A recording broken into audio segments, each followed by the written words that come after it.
So, after your brief, morning in the royal court of Suzail, or the royal court of Cormier, before Queen Raedra, following that, you've been released. So your entire time in Suzail thus far has kind of been, not like as prisoners, but, definitely not completely free. As you are taken to an inn called the Myrmidon. You are led there along the promenade, kind of this huge central road that kind of connects everything in Suzail and also kind of divides it in half, like the royal gardens and the nice palace and everything, and then the rest of the city, or Suzail proper, as it's known. So you went to the Myrmidon. You spent the night there, kind of under the watch of the Purple Dragons, the kind of militia of Suzail and of Cormier, this new country that you found yourself in. Samara, you got to know some of the people who were watching you. Again, not adding to that idea that they're not hostile. They're just, there's a legal requirement that you can't just wander around when you're voicing some terrible event that's happened in Cormier's waters, i.e. the Kraken's attack on your ship. And Jess, you had briefly communicated that night with your brother, who you are trying to rendezvous with as soon as you could. And then, following that, Eartha and Samara, you had two separate godly dreams. Eartha, yours kind of reminding you of a past prophecy that you'd received in Baldur's Gate that maybe makes some more sense since, but jury's still out on that one. And Samara, you received some cryptic taunting or pushing from Tiamat, as you got to know some of the guards as well. And so then you guys went to court. You weren't there too long, but you got to have a look at some of the ceremonial kind of artifacts, these four swords of Cormier that kind of represent the state. You got to have a look at some of those with some of your keepers before, like I said, speaking before the court. So Queen Raedra, her Lord Magister, who is kind of operations manager for the city, for the country almost. Edwin Morahan, kind of that older gentleman with the salt and pepper aesthetic, and his herald, Eleanor Thond, who you recognised as someone you had travelled with for a period of time, but obviously you knew that was not their true identity. So after you had, mostly you, Eartha, you had spoken to what happened in the waters of Cormier, the attack by this mysterious blue kraken, and so you've been let go to do whatever you like, and that really is up to you guys. If you guys want to spend some time in Suzail or head out into the countryside of Cormier, you can do so. You have been informed that in order to practice adventuring, to go adventuring in the woods and in the ruins and caves of the countryside, you will need a license to do so. But for the most part, you're free to just enjoy the country, enjoy the city, and kind of near the end of your appearance in court, you had kind of it had been alluded to that Anya's older brother Jasper, who you knew was here, but he is kind of a presence in the city. He's kind of a well-known figure, which Anya wasn't too aware of either. And you'd also heard a brief mention of a figure from Samara's very brief past, Avarundak's sort of a father figure, as he's explained it to you so far. So you guys walk through you leave that main palatial chamber. You have some brief interactions with Tsitsi and Edward, one of the tiefling and the human that had been kind of keeping you, before they head back about their duties, about their day. You guys eventually, after walking through the nice, pristine gardens of this royal quarter, you make your way back to the promenade. So again, this large cobbled space, which is a road, but when you're in it, it feels much more, even though there is traffic coming through, feels much less like a road because it's such a big space, but it is obviously long and it connects a lot of the city. But yeah, it's a very commercial area. And it's very striking how it separates this nice green royal district of the city and this not dirty, but just it's a city. It's still got some wear and tear on it, some less finer things about it on the other side of the promenade. So specifically, Suzail proper, like the city part of the city, is to the south of this road, the promenade, and the royal district is north of the promenade, and then north of that is the wall of the city that surrounds it. And then obviously the rest of the country is north, and the sea is to the south from the docks that you'd originally come from. So I think where we kind of left off was you were going to try and find the Society of Stalwart Adventurers. Is that still the case, or is there anything anyone wants to do? Anything? Presumably it's in the city. I'm happy to just head straight there. Cool. So Anya, based on your kind of brief interactions with Jasper using the sending spell, you only have so many spell slots, you only have so many words. You have some directions. You have kind of a pseudo description of this kind of old, but not like decrepit, just old in like the fine way, like old as in like a big fine mansion, well lived in. So you're looking out for this this mansion, former manor house that has been converted into a kind of a society or a club for adventurers and explorers and that kind of ilk. It's somewhere close to the promenade, so you're kind of keeping your eye, but there are, you kind of pass a few buildings that could fit the bill. So because Eartha and Samara are with you and they'll be helping, Anya, could you roll a investigation check with advantage to try and find the society?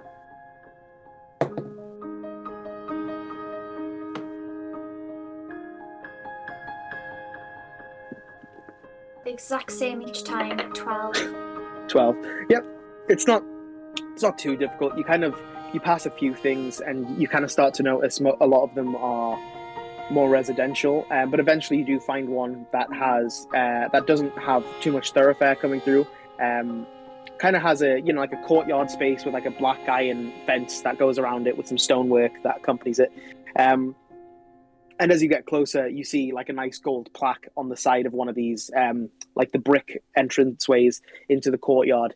This plaque that reads the Society for Stalwart Adventurers. So you found the place.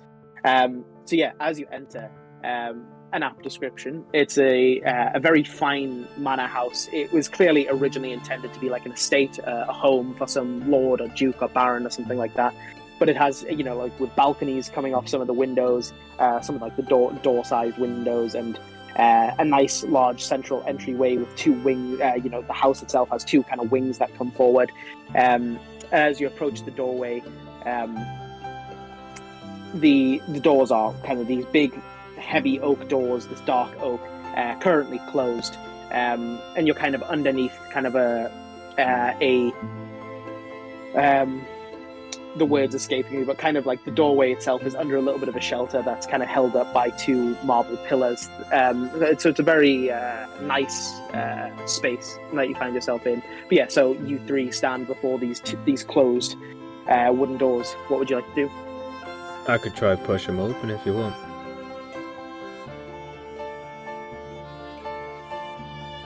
Are we in agreement? Am I just going to push them open? Do you know where to knock? My house. Okay, we'll give it a knock, and if there's no answer, then we'll push them open. I'll just push them open. I'm just gonna miss out the knock.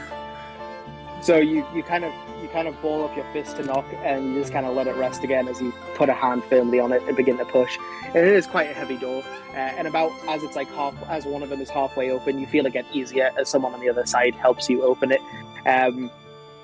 This individual is in quite nice clothing.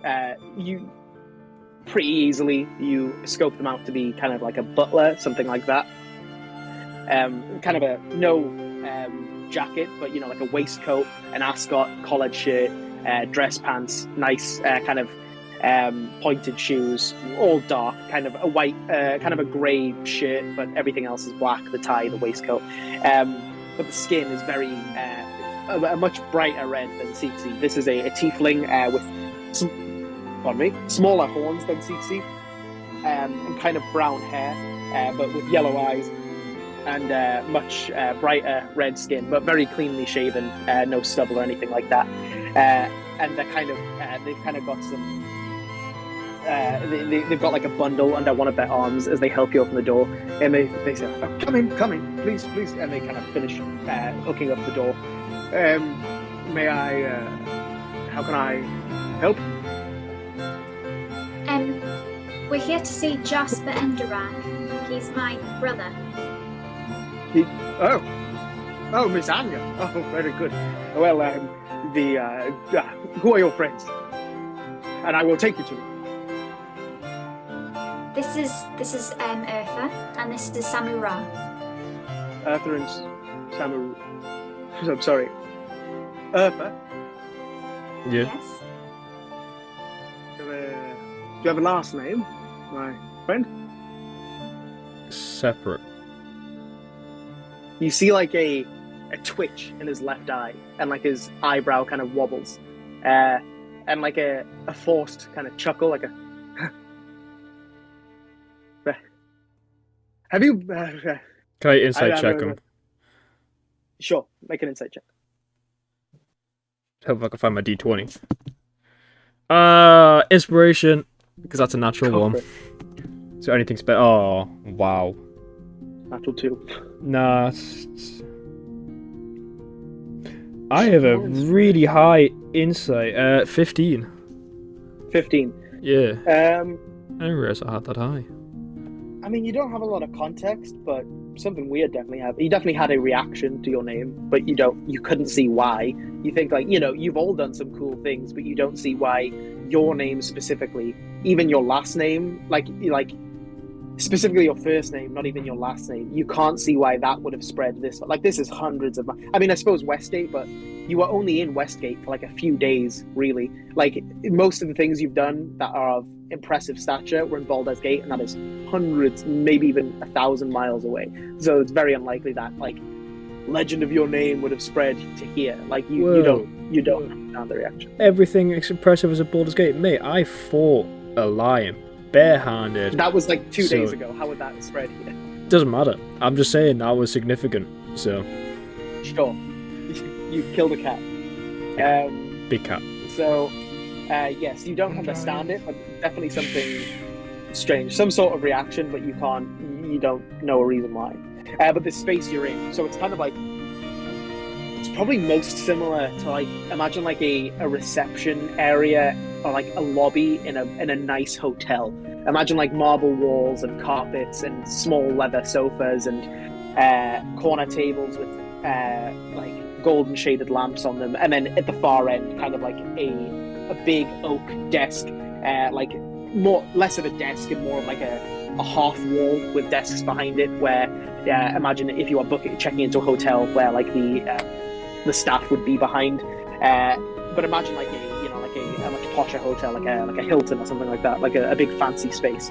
And as he kind of like, he's like, well, Mr. Emberan is most likely in the lounge, named for your family, if I do speculate. But please wait in here, and I will. And you notice this whole time he's looking at Eartha and not at you, Anya, and he's like, I will fight him, but I must go put this away quickly, so I will return shortly. Before he leaves, I'll just say thank you. Your name was.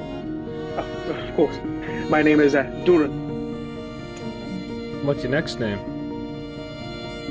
Pardon? Oh, What? I'll see you soon. Very good. And he kind of just tears away, like, doesn't answer. That's not suspicious. Actually, if I make an insight check. 25. Oh. He did find it funny. That was a serious laugh. He thought it was funny. Do I know him and then, from? Do I know him from somewhere? Make a intelligence check. Straight intelligence, functioning as memory. With advantage. I was gonna say it's 12. I think That's- that would it's have a 12. mind for faces. 12. 12. No, you don't. You kind of dig through your brain.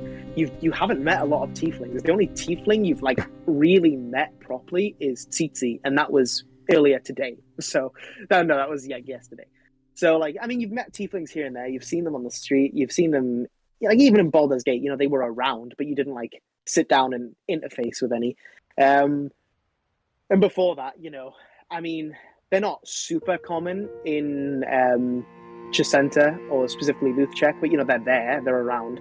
You know, because they're not like a race like elves. Tieflings are born of people who have a demon in their or a devil in their heritage. So like, there is no country of tieflings. They don't come from anywhere. So you know, like, no, you don't think you recognize him, but you know, it's possible. What was his name? Durin. Durin. I'm gonna cast Send into my brother. Okay. Hey, just met this tiefling. Bit weird. From Suzail. Do you know a Durin?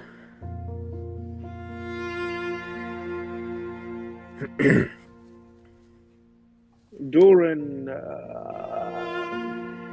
doesn't ring a bell. Don't know many tieflings. Don't care to.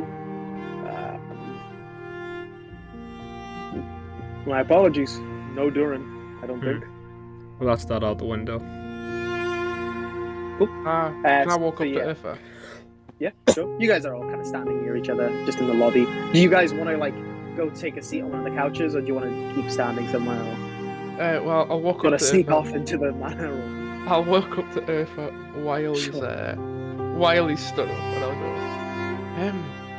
Can I? Remember, I've been telling you I'm gonna hit your shield. Can I do that now? Maybe not here. I'm sure these people have a training ground, but we probably shouldn't do it in a big fancy hall. I'm punching a shield. I mean, what's gonna happen? I might hurt your hand, hurt my hand. I'm You just might- punching a shield. But knowing you might destroy this whole area. So let's Just not a- do that. It's just a Let's punch. not get kicked out the moment we take set foot in here. That bloke already doesn't like me, so let's not give him another reason. Could I kind of put my bag is on my left hand side, and can I put my left shoulder against Urfa's right shoulder so my bag's a bit concealed, almost like behind him, so he literally cannot see it without looking. Okay. And I want to try and, as well as my arm, and I want to sleight of hand grab a magic scroll. From Eartha? No, from my bag. You know I'm Which is gonna out find with this. his You know I'll find this weird with you saying this and then trying to cuddle up to me. No, but I'm already this close during the conversation. And this is already With weird. my other hand, Okay. I'm like tapping the shield. Sure. Make a sleight of hand check. Eartha, make a perception check. Oh, you're fuck Jackson. Oh, do, God, what's do the you want? point? Do you want to try, buddy? No, I don't care. I rolled lower than you can physically get, so I don't care.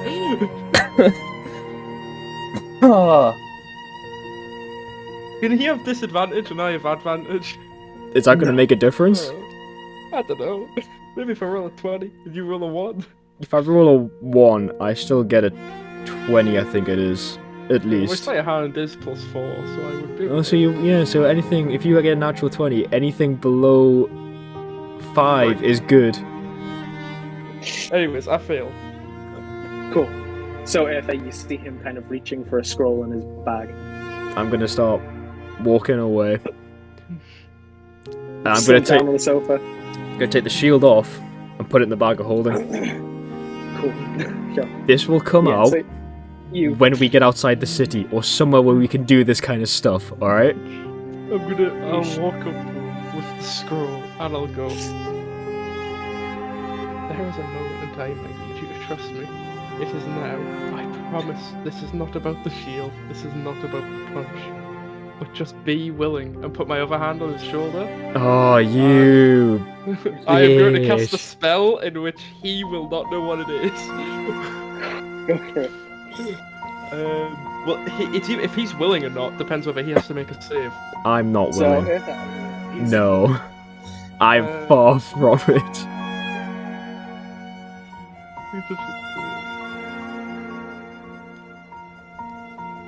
Oh no, he doesn't have to be willing at all. It doesn't matter. Cool. So to Eartha's perception, nothing happens, but he's invisible. So I cast invisibility on him. So Anya, as you're kind of following this conversation, like you see Samara kind of reach out and say, "I just need you to be willing," and then Eartha disappears. But you still see. Actually, Anya, make a perception check. Okay. Well, yeah, I have seen visibility, so But if you have to cast that as a spell, though. yeah. This is a guild hall. How would it... He's not gonna know what's happening. What was it? Sorry, Anya. 17. 17. You think for a minute Samara's like pushed him somewhere, but you still see the impression of Eartha's butt on the couch. So you assume invisibility, and then Samara, you lean away. Eartha, you actually Eartha. I have a make question. perception check. I have a question. If I'm invisible, I can't see my own hands, can I? No. Therefore, I would probably assume that I'm sat down like this, and my hands That's why you're disappear. making a perception check. That's why you're making a perception check. I mean, Roll a Do- one. well, I- Roll a one. Jackson, I Roll a rolled it. one. and it doesn't matter. I mean, I rolled an 11 plus my stupid number. So it's 30. Yeah. As Samara leans away, you see your arms disappear in front of you. He can't see me. Oh no! What have I done? What's this monster I've made? I'm gonna stand up. I'm gonna walk behind the bird. And yeah, you see Eva's butt disappear from the couch. I'm Will I gonna. see it? Yes. Actually, can I Samara, make a perception check. I'm gonna walk behind the bird. It's using sight. Yes. Then it's a 10. Okay. I'm gonna walk behind the bird and get very close and just whisper in his ear. Well, that was a mistake. And then I'm just gonna take a few steps back and just do nothing. Absolutely nothing. Just to strike the fear of God into him. So he's gonna think So I'm gonna do Samara- something, but I'm not. A la Frankenstein. You've tried to do something and it's something else has happened. Your own monster has run amok and suddenly... How long does invisibility last? Oh my concentration. An hour. Or isn't it like until he like... If he attacks yeah. or casts a spell. So, yeah. So if you're invisible for an hour, if you choose to be, or you can... Oh, I cast a spell. Yeah, Wait, can Sure. can I do my talking bit beforehand? sure. I'll like jump and turn around and go, look, I knew you wouldn't trust me, so I just had to do it. But it's only a positive. That guy was gonna do something. Do you see how fishy he was? What kind Did you of see he went items back does to the Jack? pub What kind until of we knew? items does Jackson have on him?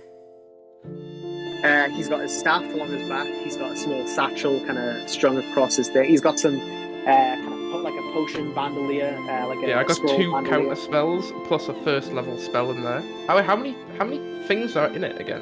Is it 3? Or is Like I'm gonna say 5. Like positions for a scroll. yeah. Yeah, 5. Oh, then I've got 4 scrolls in there.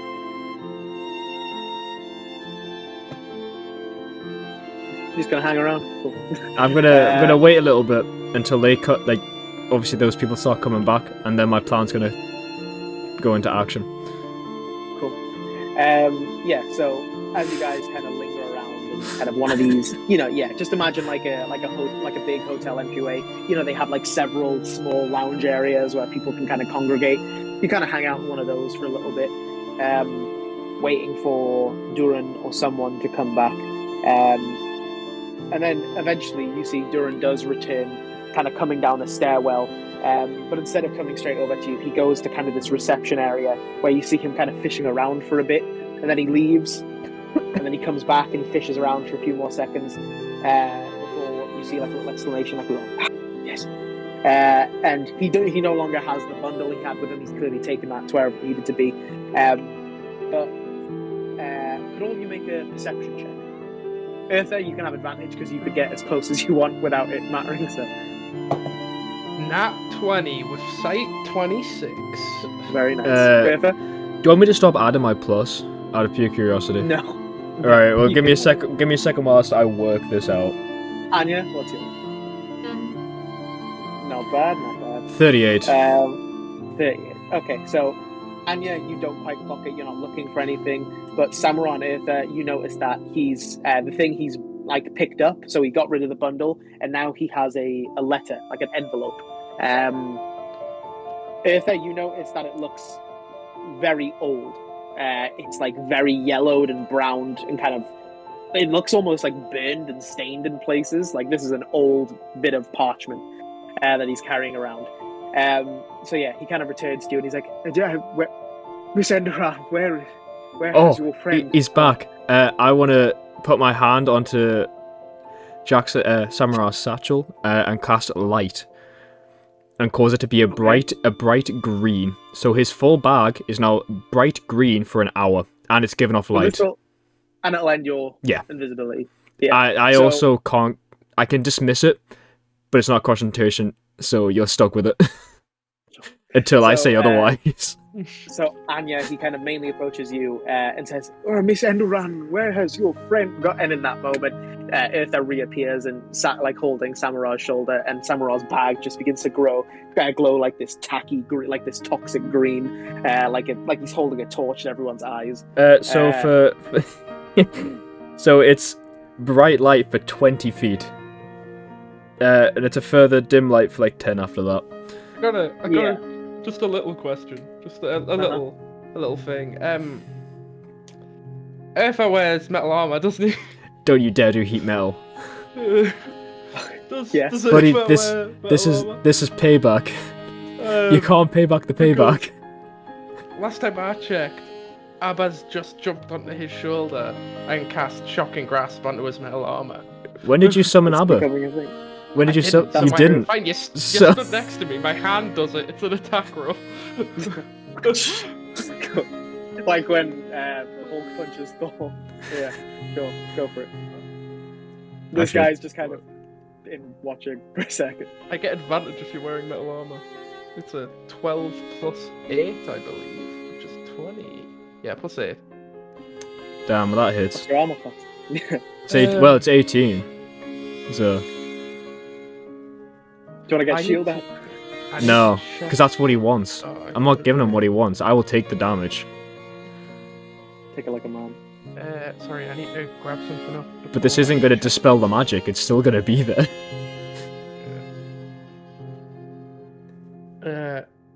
I should have done more. Damn. Should kill him. I could have. I have that poison still from like the very first session. We're having Samurai for Thanksgiving. Ooh. Yeah, this is fine. So originally Ellis would take 1d8, which would be 7 damage. However, it would take 2d8, which would be 12 damage. However, even though the lightning is still going to zap around his entire body, I'm going to also use Sculpt Spells, which allows me to make a creature immune to a spell if it's evocation, which Shocking Grasp is, equal to 1 plus the I can choose target's immune, equal to 1 plus the spell's level. It's a cantrip, so that's just 1, but I only need Ellis. Sure. And I'm just gonna look at him and go, all fun and games. Take a step away. Yeah, so it's less of like getting struck by lightning, and it's more like you put your finger in a socket and it like it's like a quick jolt that goes through your body, and you kind of like crook up straight. It's kind of your hairs begin to stand on end, but you don't take damage. You just you're like but now you are like so awake, like the most awake you've ever been. You feel like you've just chugged like a liter of coffee. Like you are very awake. So like this tiefling just kind of like watches, like he kind of just sees like beep, beep, beep. He's just kind of watching the three of you bip around, and he's like, pardon, very pardon. Did you say your name was? And he kind of looks down at the envelope. Eartha Sepret. Yeah. It's gonna make an insight check. Make a persuasion check with advantage, because it's the truth. I mean, Try and persuade him it's your name. Where's your passport? natural 20. Yeah, natural 20. You may have done it. I mean, all I said was yeah. He kind of I'm purses dying. his lips, kind of like pouts for a second. And he kind of like rubs his tongue around the inside of his mouth. I mean, My predecessor. And he just kind of hands out this letter to you. Eartha, waiting for you to take it.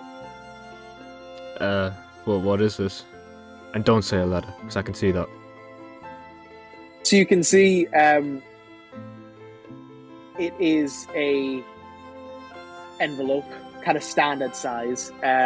Like I said, pockmarked, burned in places, stained in places, all yellowed and browned, gnarled by age. You can even see like the fold of the envelope is kind of fraying and coming up in places. But you can see it is sealed with a wax like, you know, press. Make a history check on the seal with advantage.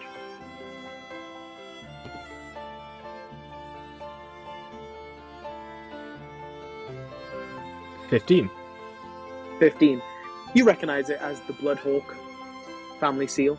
And you see he's kind of holding it in one hand, and he's kind of like, as you ask and you're inspecting it, he like smiles and he goes, please take it. Who left this? And I'm gonna pick it up. As you turn it over, you see that it has your name written in it in nice calligraphy, Eartha Sepret. And underneath it, it has a date, today's date. Not the exact date, sorry, but it has, the trouble on my words a bit. It has 1490 DR written on it, the year, the current year. That was... that letter was delivered to my predecessor, the keepsman, the butler of the society, 133 years ago. It was delivered here. Many people thought that it was... He kind of starts stumbling over his words. My predecessor was called Uther, your name, but without the R. Many people thought it was a letter addressed to him, but spelled wrong. But the presence of the second name, which he had no connection to, except for some. The only record we could find was some clerics over in Simba, but there was no connection except for a slight variation on his first name. But then it left people stumped. So the society has kept it all this time, and apparently you've come to claim it. So you found my ancestors all that way, and then this is... Oh, you're from Simba. Yeah. Simba is no more. Well, not from Simba, exactly. I'm very close, but not quite that close. My ancestors were from there. Ancestors were. Interesting. Yeah. Well, we thought we wrote to them, but there was no Eartha in their family, so we assumed that it was... But apparently that's because you weren't born, it seems. So, no, dude, I'm 23. How? Can I interrupt at this point and say, just open the letter, it might give you some answers. But I like chit-chat. Can I shock and grasp him again? If you break this paper, I'm going to hurt you. Can I just walk away as he starts coming closer? Because it's a touch spell, so as long as I outrun him, it's alright. You do the bits to cast the spell as you reach out, and if there's taken like 3 steps to the left, and you're like, okay. So, Eartha, is there anything else you'd like to say or do? He's just kind of like, but yes, 133 years ago to my predecessor, and they thought it was a misspelling of his name, but the year and the name. So it was the society has held on to it on the off chance that it was not meant for him, and clearly they were correct. So it was a prediction for me, in a way. Apparently, we didn't know what it was, and it had a year on it, so we thought we thought maybe it was an elf. They live an awfully long time. But you're not an elf unless your ears are less pointed than your countrymen. Very well. Well, it seems the letter was for you, though I know not through what means they knew of your arrival. I found no indicator of the seal, so I cannot tell you about who has sent it, but it seems that it was for you. So fortune has brought you here. And your friend Misanya. And a shipwreck. I will Very good. open this letter.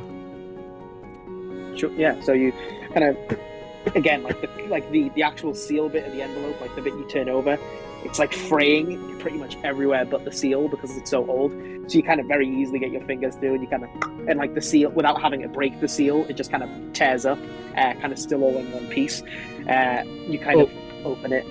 Before I read it, I'm gonna dispel the light because it's starting to annoy me. So that's gone. You kind of, like as you're like looking at this like mysterious thing, you kind of reach one hand out and just the light kind of dims until it is gone. And as you start to take the stuff out, make a investigation check with disadvantage. That's cocked. That's annoying. Oh boy, with disadvantage. Yeah. Oh, I forgot I got it. That as well. Okay, that's not too bad. It's not too bad. Feel free to use insp if you want. Well, I can't because inspiration only removes one of them, so it wouldn't make a difference because I take the lowest, don't I? Sure, very true.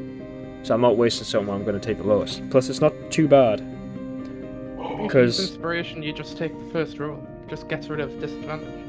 Oh, well, it's not too bad. I got 16 anyway. Yeah, that makes sense. 16. Yes. Multiple bits of paper in here. Yeah, Anya? Can I just take a second? Oh, yeah. So also with you is Jade, who's probably just kind of like lingering in the background, kind of like pretending to be like a display piece of armor, and then every few seconds she moves. And Newt's probably just hanging out on the roof outside. So Eartha, you got a 15, I believe. Yes. No, 16. So 16. So I got a 5 plus my 6 plus a 5. Cool. So yeah, multiple bits of parchment in here. Nothing folded.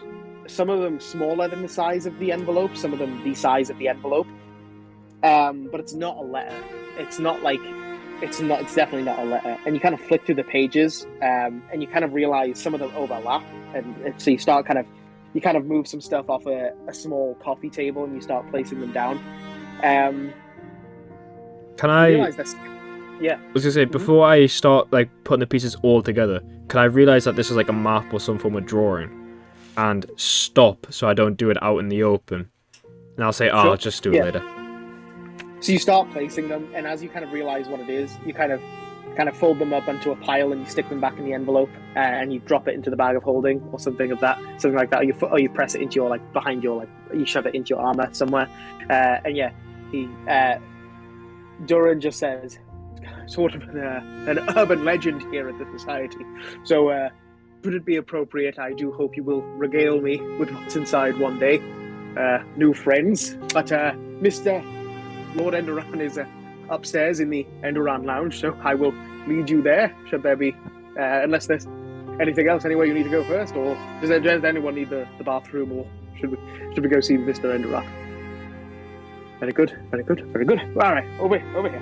And he kind of leads you up the stairs. You'd seen him coming down before, and up, and it becomes even more kind of this kind of hybrid between like these hotel hallways, but with like that don't have like doors. They have doorways, but not like doors in them. They just go into like these fantastical looking rooms. So like, for instance, one of the rooms you see as you're passing, you see a plaque next to it called the Green Room.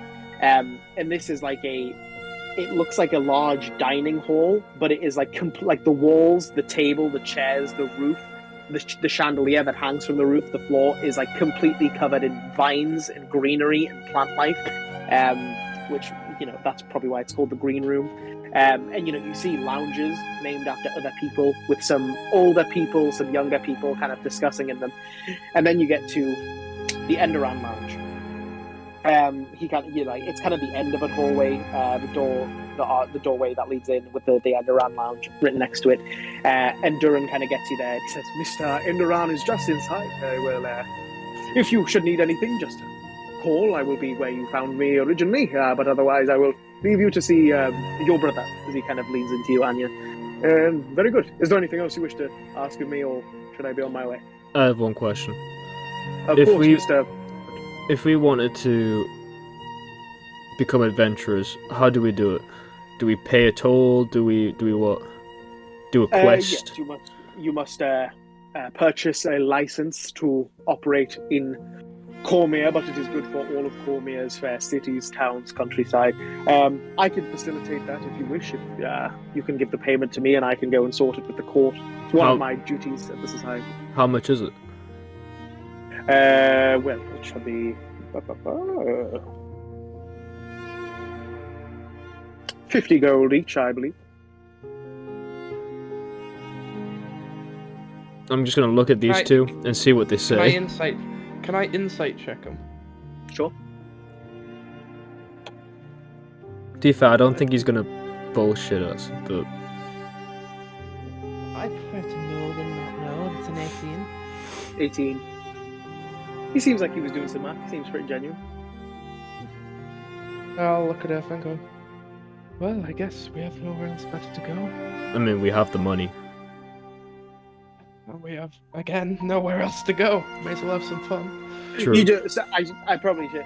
You get the sense that probably does include a handling fee. Like, if he's going to do it for you, like a portion goes to the society. But, you know, like, it's either, you know, you pay the actual thing and you go through the whole rigmarole of, like, appealing to the court and everything, or you could just have this person do it for you who's, like, clearly practiced in it. But, yeah, you don't know how much the handling fee is, but you assume there's probably one in there. So we'll just pay him the 150 then? I'll just... Sure, why not? Anya, yes or no? Yeah.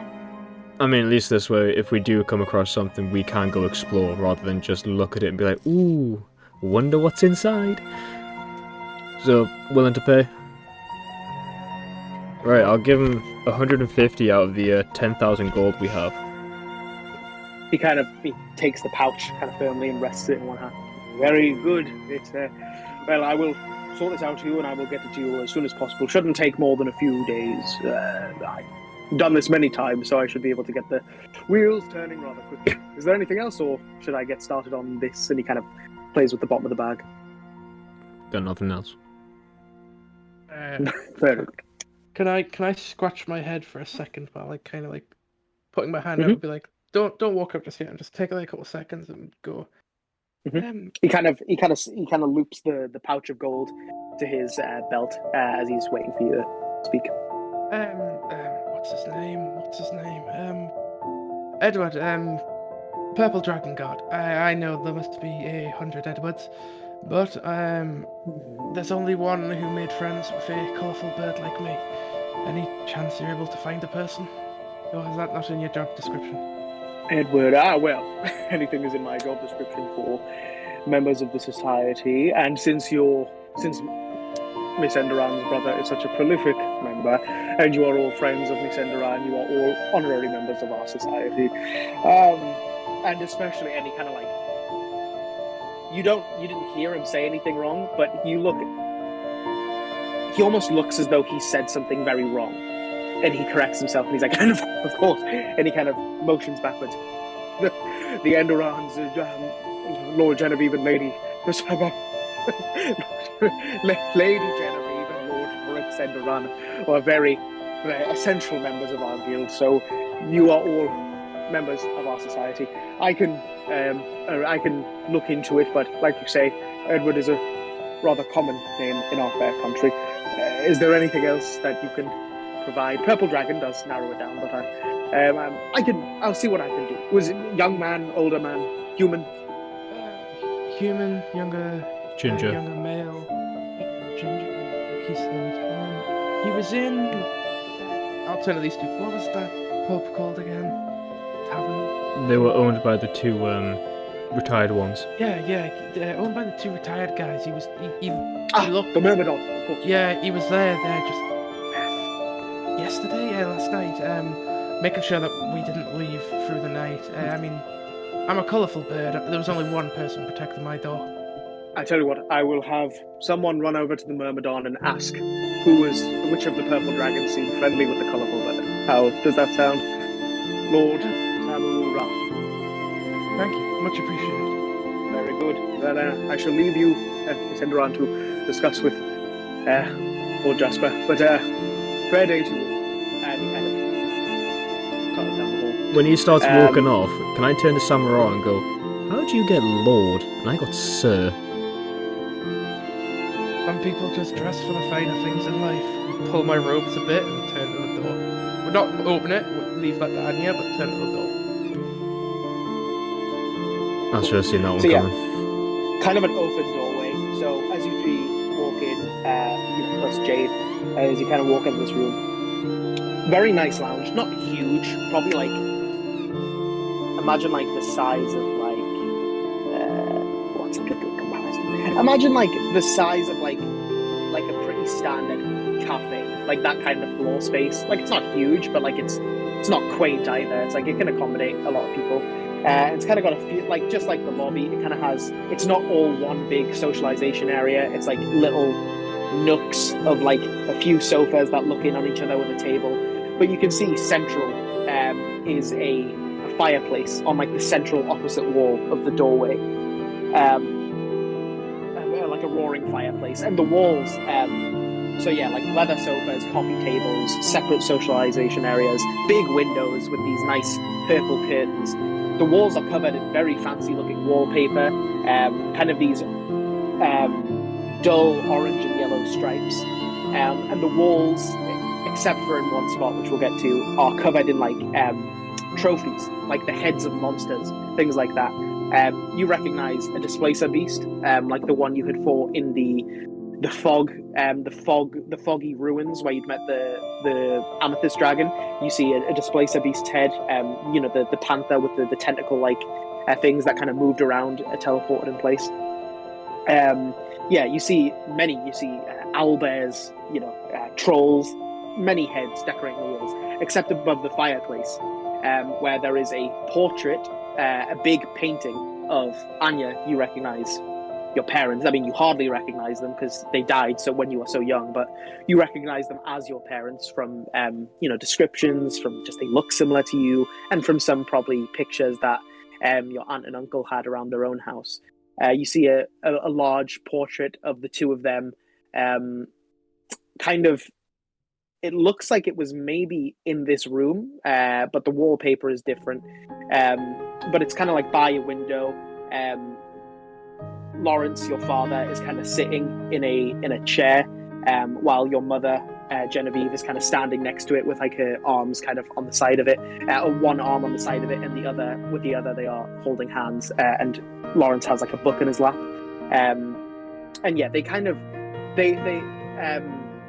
Genevieve, you guys see Genevieve looks quite similar to Anya, but older, a fair bit older in the picture. No, actually, in the picture, not much older. Anya is 21, I think, and Genevieve looks maybe 30 at the lowest, maybe like early 30s in the portrait. But you could see, like, you reckon when Anya gets a bit older, that's probably pretty much what Anya will look like, except Anya has very piercing green eyes, and it looks like, although it's difficult to tell, it looks like Genevieve has blue eyes, and Lawrence kind of has kind of middle parted, not much hair, but like kind of short cut, but middle parted, kind of very wet looking as it's kind of combed down on either side, and a big kind of big curled mustache, and kind of some stubble, and they're both wearing very fine clothes, and yeah. In this room, there isn't anyone here, except for, you see in kind of a corner of the room, with several tables kind of pulled together and lots of papers and books kind of sprawled across these tables, and sitting in one like a leather armchair kind of facing it, you see a hunched forward young man, but older than Anya, but you can pretty immediately tell just on the green eyes, the freckles, the brown hair, though it's not long.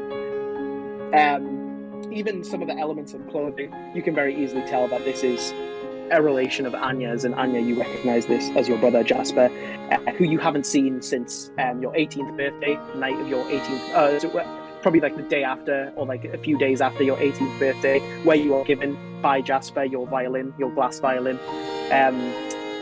So it's been like 3 years since you've seen him, but he looks more or less the same, except he looks his hair's kind of a bit messy, where usually it would look quite nice and kind of combed over to one side the time you've known him.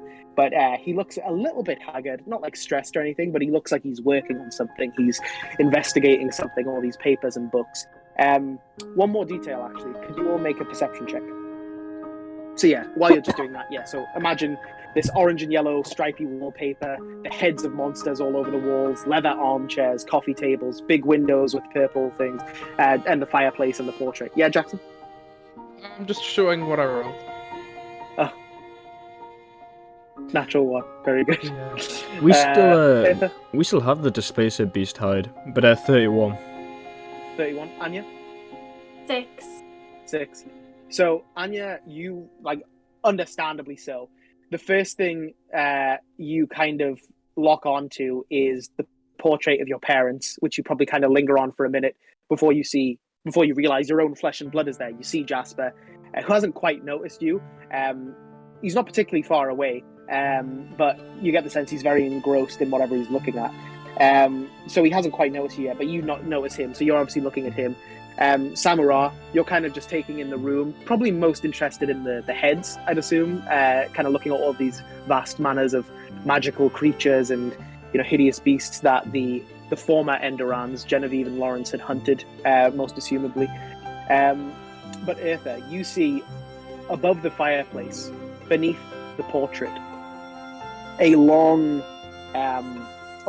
box, probably about like this big, but like about half the size of an average person. And inside the box, it's kind of like up on an angle so you can view inside of it. And on the inside is like this nice purple velvet to not damage anything that's inside it. And there are 2 kind of depressions, or like inlets, I guess, in this purple material. Sorry, I was completely out of mind blank. So yeah, there's like 2 depressions for 2 swords in this box. One of them is still there, but the other is missing currently. So yeah, you can see formerly there were 2 swords in this box. One of them is still there, but the other isn't there currently.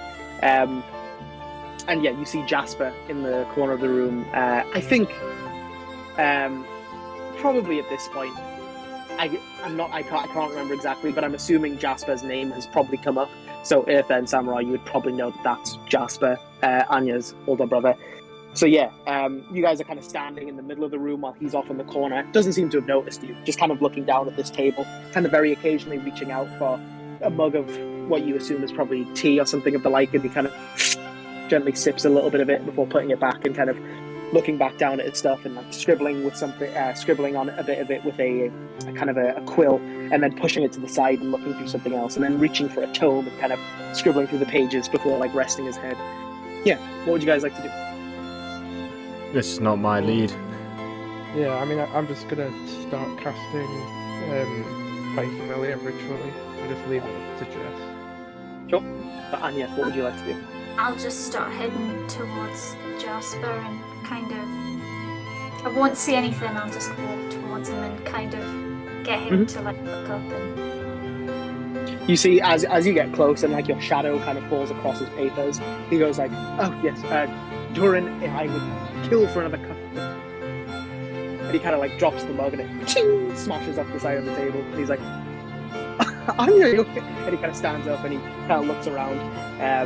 He's wearing like a nice, he's wearing like a linen shirt, not with a collar, just kind of like a, you know, one of the ones that has like, it's like a button, not like a button up, but it has like strings that you tie across the top. Kind of, he looks very loose, like he's got like his sleeves rolled. He's like wearing a white linen shirt with the sleeves rolled up, and like one of those, but the strings are all hanging loose, with a few of the lower buttons done. And yeah, like his hair's kind of a little bit of a mess, but still mostly nice. He still looks very like, handsome and presentable. And he's kind of just wearing like some dress pants and boots. And you can kind of see on one of the other chairs are his kind of belongings, like his coat and his bag are kind of just spilled on one of the other chairs. And he's like, "You're here! I can't believe you're here. It's been," and he just kind of kicks the table out of the way and gives you a hug. He hasn't seen you in a long time. And as he's kind of just hugging you, he kind of says in your ear, like, "It's nice to see you and not just hear your voice." And he kind of pulls you away, kind of looks at you. Before kind of looking behind you, he sees this colourful bird, like his eyes rolled back into his head as he's like Zurada, like summoning something from another world in the corner of the room. And Eartha's just kind of like, "Eartha, what are you doing in this room, actually?" I'll probably just be looking around at all the heads, or he just...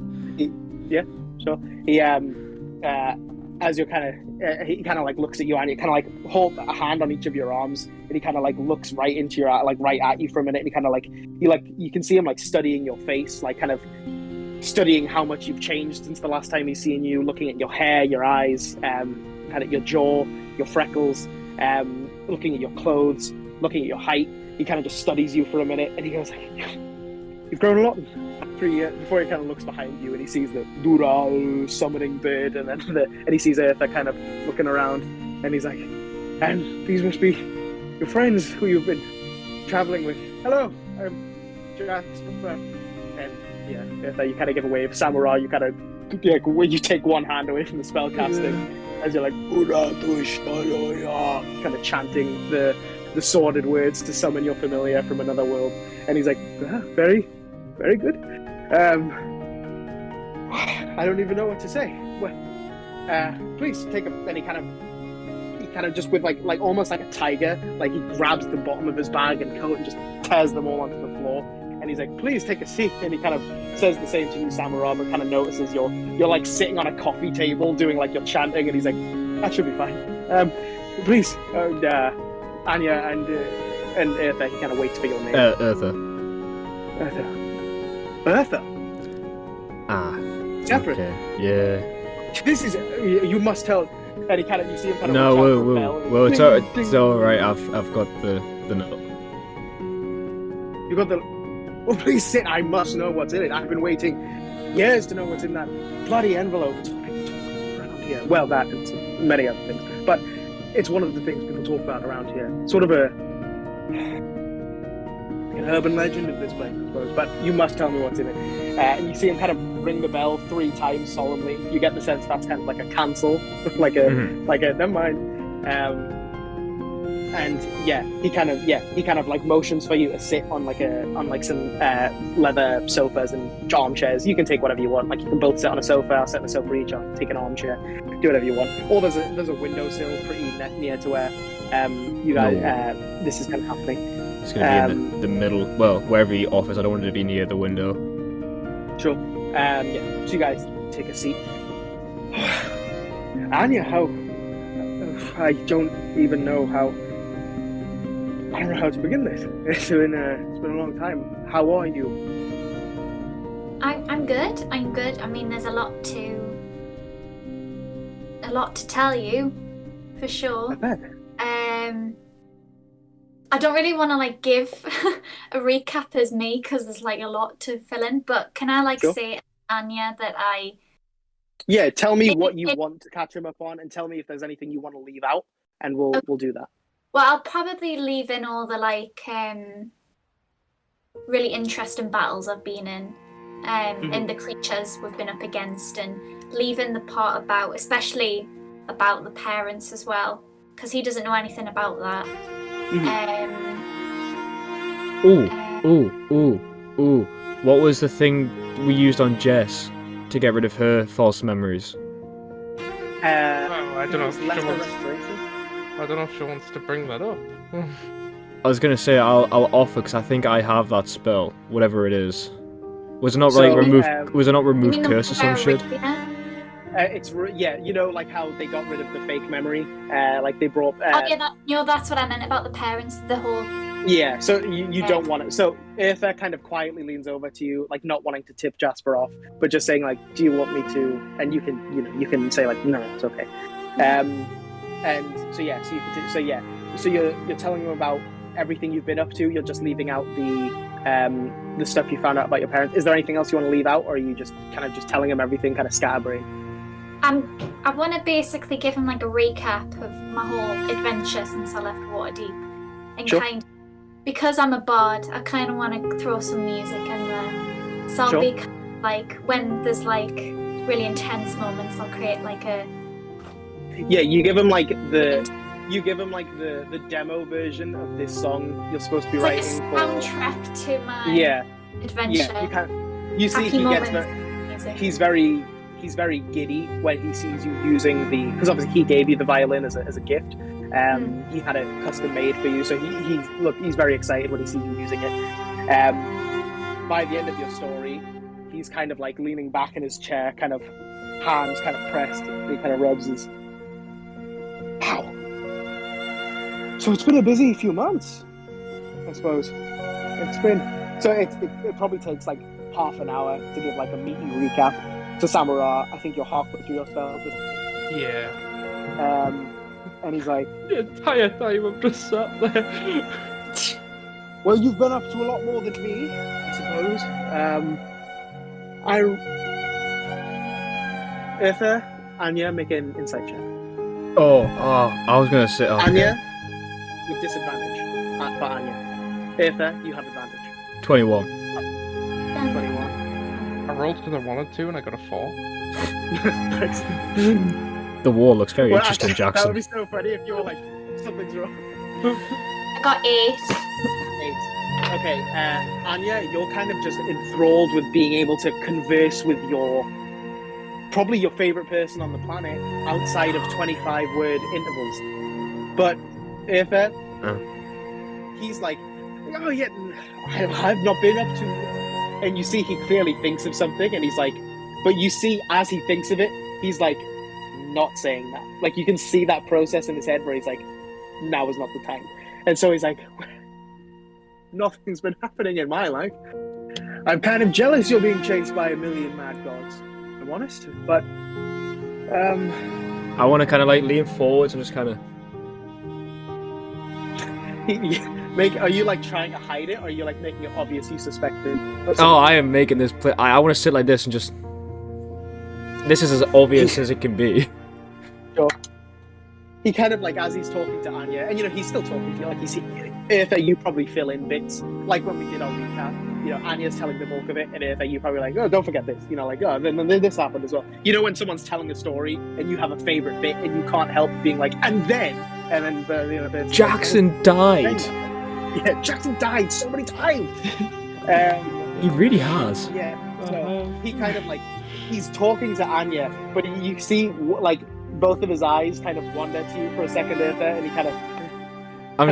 Trips over a few of his when I words. catch him, look, I'm just gonna. And just kind of like sit back. You kind of see, like, stops because he's like, well, it's a very good story. And Anya, he kind of like reaches out and puts a hand on your knee, and he's like, it is going to make a fantastic piece of work, and you're going to graduate with flying colours, I'm sure. But, Can I ask him about like how did he react about the parents thing? Like, I thought you didn't tell him. Oh no! I said I would. That's why I said when I was giving him a recap, I would tell him about the parents. Oh, okay. So. I could tell him that separately. Yeah, we should. Do you want to do that now, or would you like to do that at a later date? Because we'll say if you want to tell him, you do that at the end. We'll do that now, or would you want to do that later, or would you like to do that now? I just don't know where I'm going to see him again, so. Sure. It just Yeah. might as well. So we'll role play this bit out because it's a bit shorter. So as he's kind of like thinking of things to say, you can go like, well, there is one other thing, and yeah. So go from there. Okay. There is one other thing.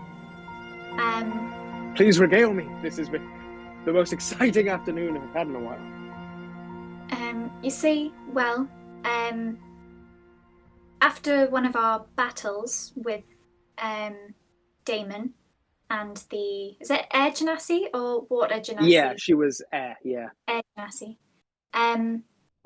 That was maybe my favorite bit. Great bit. It turns out I had been given a false memory as to how our parents died. And he kind of like, you see, he only listened to the first half and he's like, that's exciting. And then like, as you say, how a parent say, he kind of like lowers down. He's like, what do you mean? Well, she took my hand, and at first I was resistant. Is that the right word? Yeah, resistant, because I wasn't sure what she was going to do to me. But she took me back to when I was a child, and I was coming down the stairs in our old childhood home. I remember it. And I was just outside Mum and Dad's bedroom when I slowly opened the door to find that they were being torn to shreds by a bone claw. And I never remember that happening. I thought our parents died while travelling. And it was terrifying because the bone claw was staring at me and smiling at me while continuing to tear our parents to shreds. And I remember just walking backwards, poking tape from the eyes of this devil, and I bumped into something, and it was almost like an angelic figure, and they held my hand, and that's the last thing I remember of this memory. Well, that's less fun. You can see this like the whole time he's kind of been staring at this portrait of your parents above the fireplace. But I suppose the truth is better than a fiction. I don't remember that night at all. I don't even remember where I was. I was older than you, but perhaps I should. Can I butt in here and go? I have the spell that was used to break the curse on Anya, and if you want, I am willing to do it to you, but I can't guarantee that you will like the answer that you get. I can also not take back what I do. He kind of looks at the portrait again. Like I said, the truth is better than not knowing. He kind of reaches his hand out, assuming it's a touch spell. It is. I'm gonna do like a handshake kind of grab, put my other hand on, and go, I am sorry for what is about to happen, and just cast Remove Curse. Sure. You see his eyes do kind of roll back into his head for a second. And he kind of pulls his hand back. That bitch.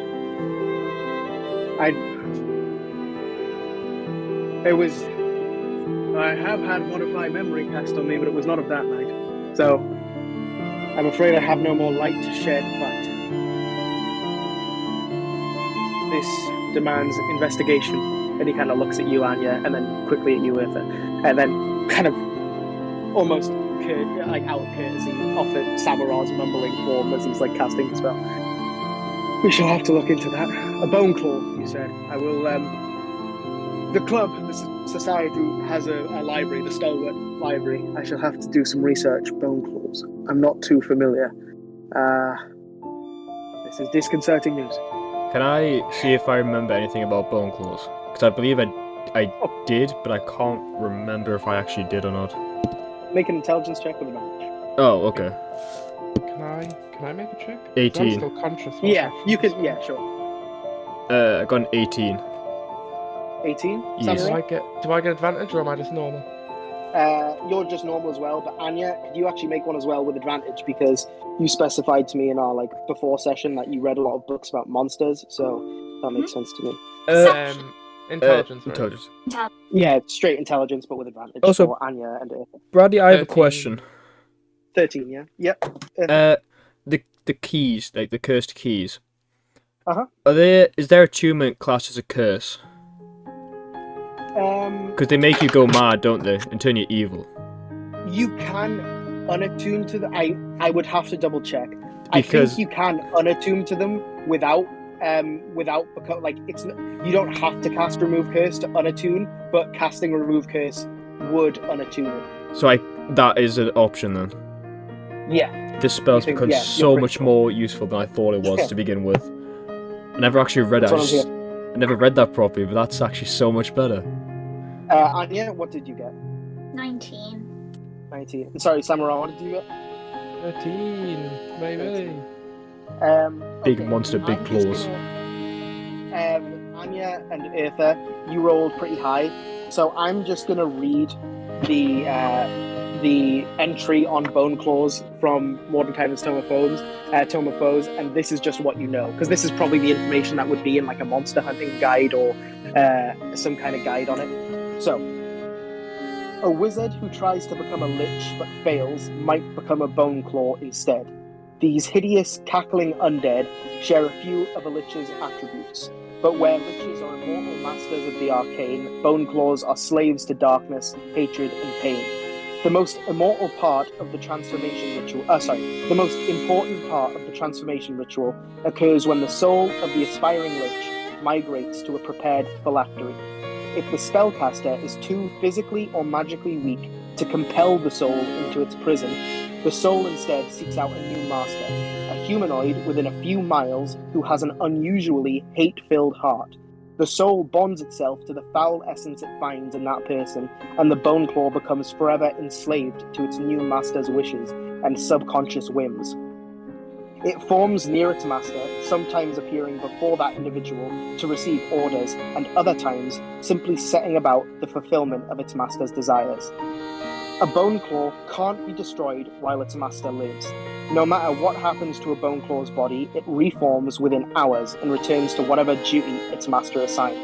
The Bone Claw can serve only evil. If its master finds redemption or sincerely turns away from the path of evil, the Bone Claw is permanently destroyed. Bone Claws delight in murder, and nothing pleases them more than causing horrific pain.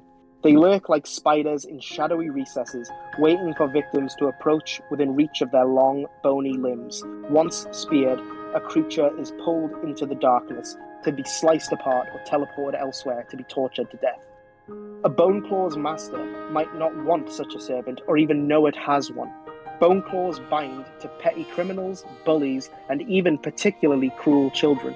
Even if the master is unaware of its new horrid bodyguard, its local area will be plagued by disappearances and grisly murders, tied together by the common thread of the master's envy or hunger for revenge. And a Bone Claw doesn't require air, food, drink, or sleep. So that's the information you know. So they are essentially just servants of a hate-filled person, but that could be anyone. And the person who serves their master might not even be, sometimes the Bone Claw appears before them and is like, tell me what you want me to do. Other times it just knows what their master wants and it goes about it. The person doesn't even know that this thing is doing its dirty work for it. I mean, a person might just realize their enemies are going missing or being murdered, So my parents were killed for a reason. Someone had something against them if a Bone Claw killed them. I mean, we can assume that they know they have a Bone Claw, seeing how they also altered your memory and were there. Yeah, that seems like a safe bet. Jasper's like, well, you both know plenty more than me. I suppose there's not much need for the library on that. But I'll go nonetheless when I have and he kind of looks down at his work beneath him when I have some time. This is troubling. More than that,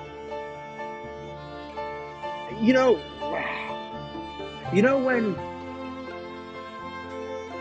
you can kind of see something's bothering him.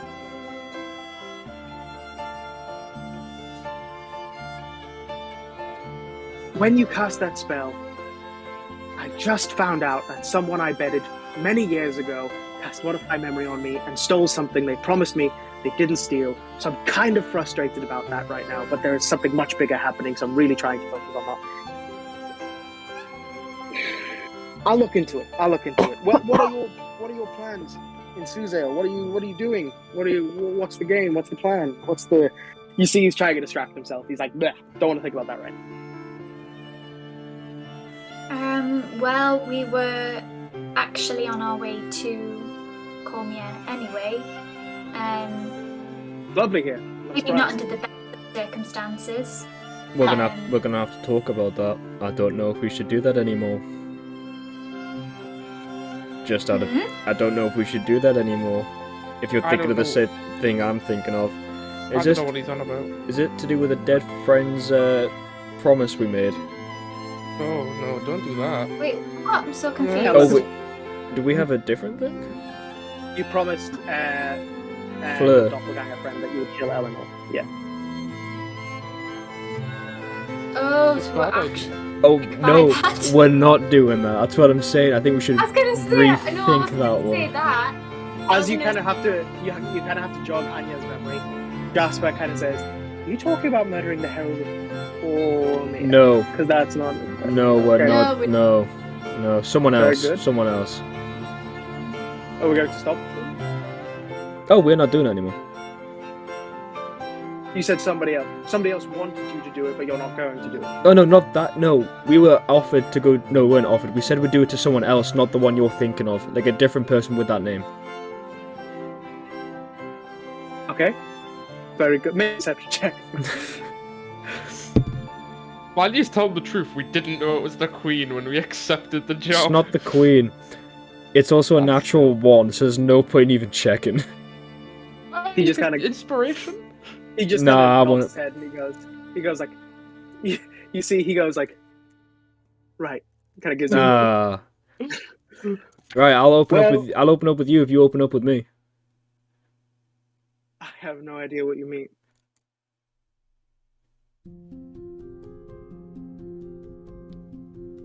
Alright, I have another question for you then. Just forget everything. Shoot. The sword.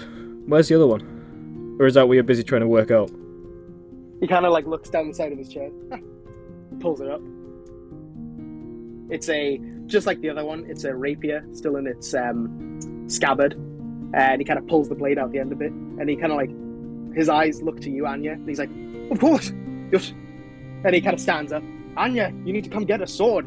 This one.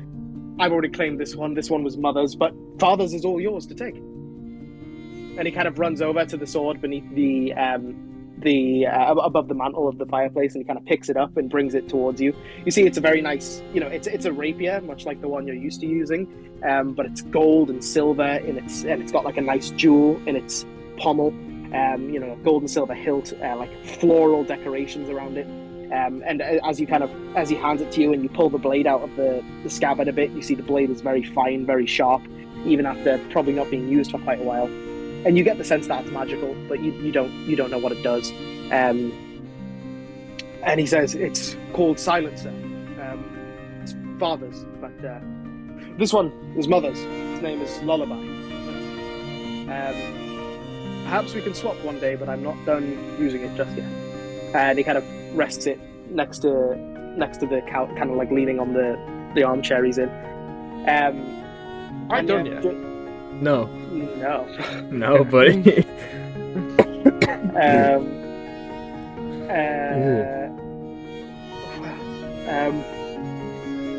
You know what? Just for the sake of if you want to get it, sure. We'll say you kind of do that, and then a little yellow frog pops out of the table, and you're like, okay, what's going on? And you kind of sort of, and he's like, very good to meet you. And what was your name again? You must be Samara from the story, correct? Very good. Samara, please take a seat. It's been a pleasure meeting you both. And he kind of like says it to the side as he says it to you, Samara. But yes, Anya, please feel free to use the sword. Mother and Father would have wanted us to have it. They are our only inheritance, so and perhaps you can slice off that bone claw's head with it one day. But otherwise, yes, I suppose.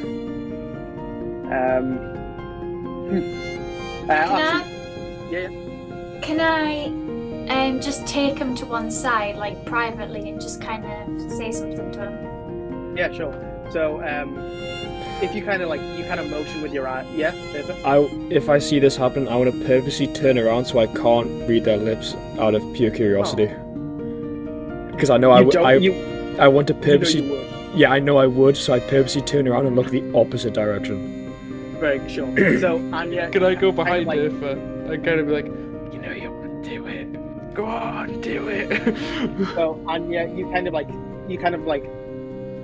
of send like a signal with your eyes, and Jasper is like, if you, I must go do something. Anya, could you assist me if for just a moment? And he kind of like walks out into the hallway with you in tow. So yeah, Aether and Samurai, you have free reign in the Enderun Lounge if there's anything you'd like to do. I want to start picking up his papers.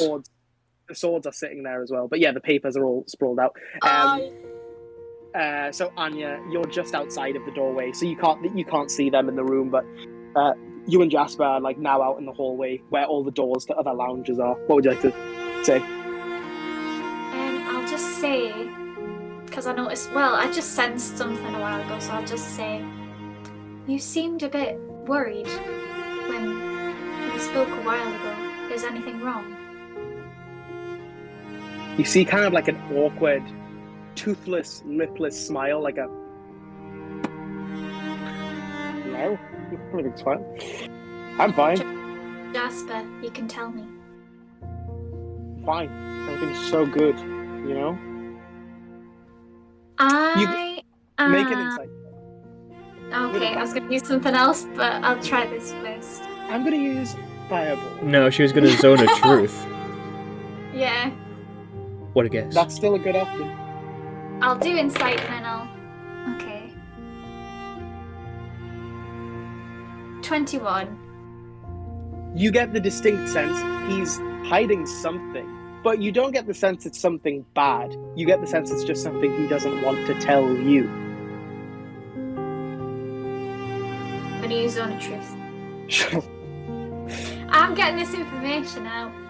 Yeah, could you read Zone of Truth to me just so I know the specifics? So you create a magical zone that guards against deception in a 15-foot radius sphere centered on a point of your choice within range. Until the spell ends, a creature that enters the spell's area for the first time on a turn or starts its turn there must make a charisma saving throw. Oh, that's going to be hard because he's a bard. On a failed save, a creature can't speak a deliberate lie while in the radius. You know whether each creature succeeds or fails on its saving throw. An affected creature is aware of the spell and can thus avoid answering questions to which it would normally respond with a lie. Such a creature can be evasive in its answers as long as it remains within the boundaries of the truth.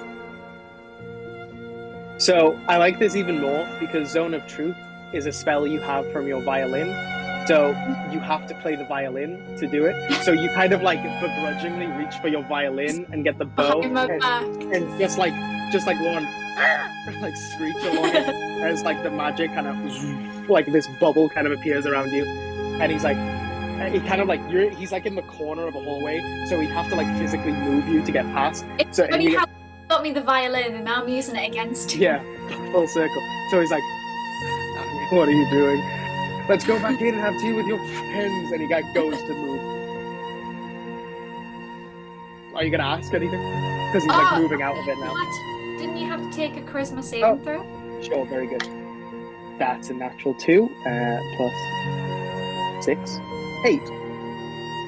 So he fails, I'm assuming. Cool. So yeah, he's like... I'll just repeat what I said. Just be like, Jasper, what are you not telling me? I'm sleeping with your friend Saskia. What? I wasn't expecting that. Wow. Wait, which one's here again? She the elf? Yeah, you had, so the last time you saw Saskia, you, Saskia, and Alistair were leaving Waterdeep. Alistair went north towards Neverwinter. You and Saskia went south for a bit before you split. You headed south, like further south to Baldur's Gate, and she headed east towards the Dale Lands, which is slightly east of Cormier. So you get the sense she came through Cormier to get there. Wow. He's like, I didn't want to say that. Anya, did you just... And he kind of looks at the ground and sees like the glowing orange circle on the ground, and he's like, very not cool. And he kind of steps out of it and goes into the lounge. Oh, you shouldn't lie to me. Yes, well, I shouldn't lie to you. And he just goes into the lounge and sits in a seat. I'll just quickly I'll just quickly give him a hug and say like, I'm not mad. It's fine. You didn't have to lie. You kind of catch him from behind, so you kind of just hug him from the back, and he kind of puts a hand on like where your hand's locked, and he's like, "Sorry, I didn't tell you. I thought you would be cross, so I thought it best to lie." But she's I'll just quickly ask, like, how long has it been going on? Is it serious? As if he's just sleeping with my friend and. Yeah. No, of course not. And he kind of like whips around. He's like, "No, that was just the thing that came out. No. I mean, we are sleeping. We're not just sleeping together. We talk as well, and we go places and do things and play music and see people and do things together with that aren't that. But we do. We have been seeing each other for two months. She was coming through Cormier to go to the Dalen's. She's an elf. You know that. She was going. That is a very complicated question. We'll talk about it later. The good news is she's here, so you can see her if you wish. I mean, she's not here, but she's in the city. Well, that doesn't matter. We can see her. We should have dinner one night. You should invite your friends, and we should have. Or maybe, actually, better idea. We shouldn't. We should just pretend none of this has happened. Very good. And he kind of like squeezes your hand and marches back into the lounge. So they were gone for about 2 minutes. So you have 2 minutes to do whatever you want. Yeah, Samurai. I love leaving. No, you're not punching the shield. Oh no. Not punching the shield, right? I wanna ask a couple of questions. I wanna look at both the swords. Are the hilts the same? They are very similar. They look like they were created probably at the same time by the same craftsman. They were meant to be twin swords, but one has kind of they kind of have engravings in like imagine a rapier. It kind of has that like hand guard bit. They kind of have these floral designs, and the more you look at them, you realize one of them has lots of hidden G's and the other one has lots of hidden L's, and so you can assume one was Genevieve's and one was Lawrence's. Next question. Do they have hilt? Like, are the blades the same? Are the blades the same? Yeah, so there's a bit of like foliation along the very bottom, like right next to where the hilt is, but the blades are pretty just like no design on most of the blades. I just want to swap both the swords, like put them exactly where they were, but in each other's position. Sure. Very good. So you want to put Anya's sword leaning on Jasper's chair and Jasper's sword next to Anya's seat. Yeah, and then I want to cast Disguise Self so that I'm a blue tiefling, and I'll start role-playing it when they come in the room. So Eartha, you go look at those papers and you immediately just see like a blue like vision as you see like this blue tiefling jumping across the table and swapping swords. It's like you're in a circus or something. But yeah, what would you like to do? I'll look at that, ignore it, and just start looking through his papers to see what he was trying to research, if I can get any hints towards it. Yeah, very good. Make a investigation check or history. I'm going to use an inspiration. Cool. Got an investigation. Did you say I could use? Yes. Ooh, 27. 27. Yes. For the most part, is Suzalen, like of Suzale, like documents, like birth certificates, lineages, death certificates, accomplishments, deeds, things like that. It's like paperwork. A lot of it's paperwork, but for lots of different people with lots of different first names and last names. It's kind of like, but you see some lineages and you kind of spot some familiar names, and this appears to be some kind of family tree. Who's he trying to find? So at this point, Jasper comes back in to see Anya a few moments later, as he's like, and he kind of goes back towards the seat, but he sees the blue tiefling, and he's like, "So what's happening here?" And Anya, you come back in and follow. Can I stand on the big table, like the coffee table, which is like in the center of the room, or like the most central? And I will reach out and bow and turn to Anya and go, "Your violin, if you don't mind." Can I, from behind him, just start going?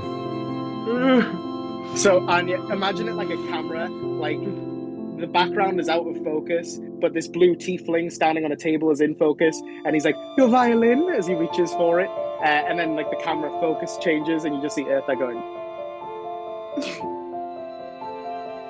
So, what would you like to hand him your violin, or would you not like to do that?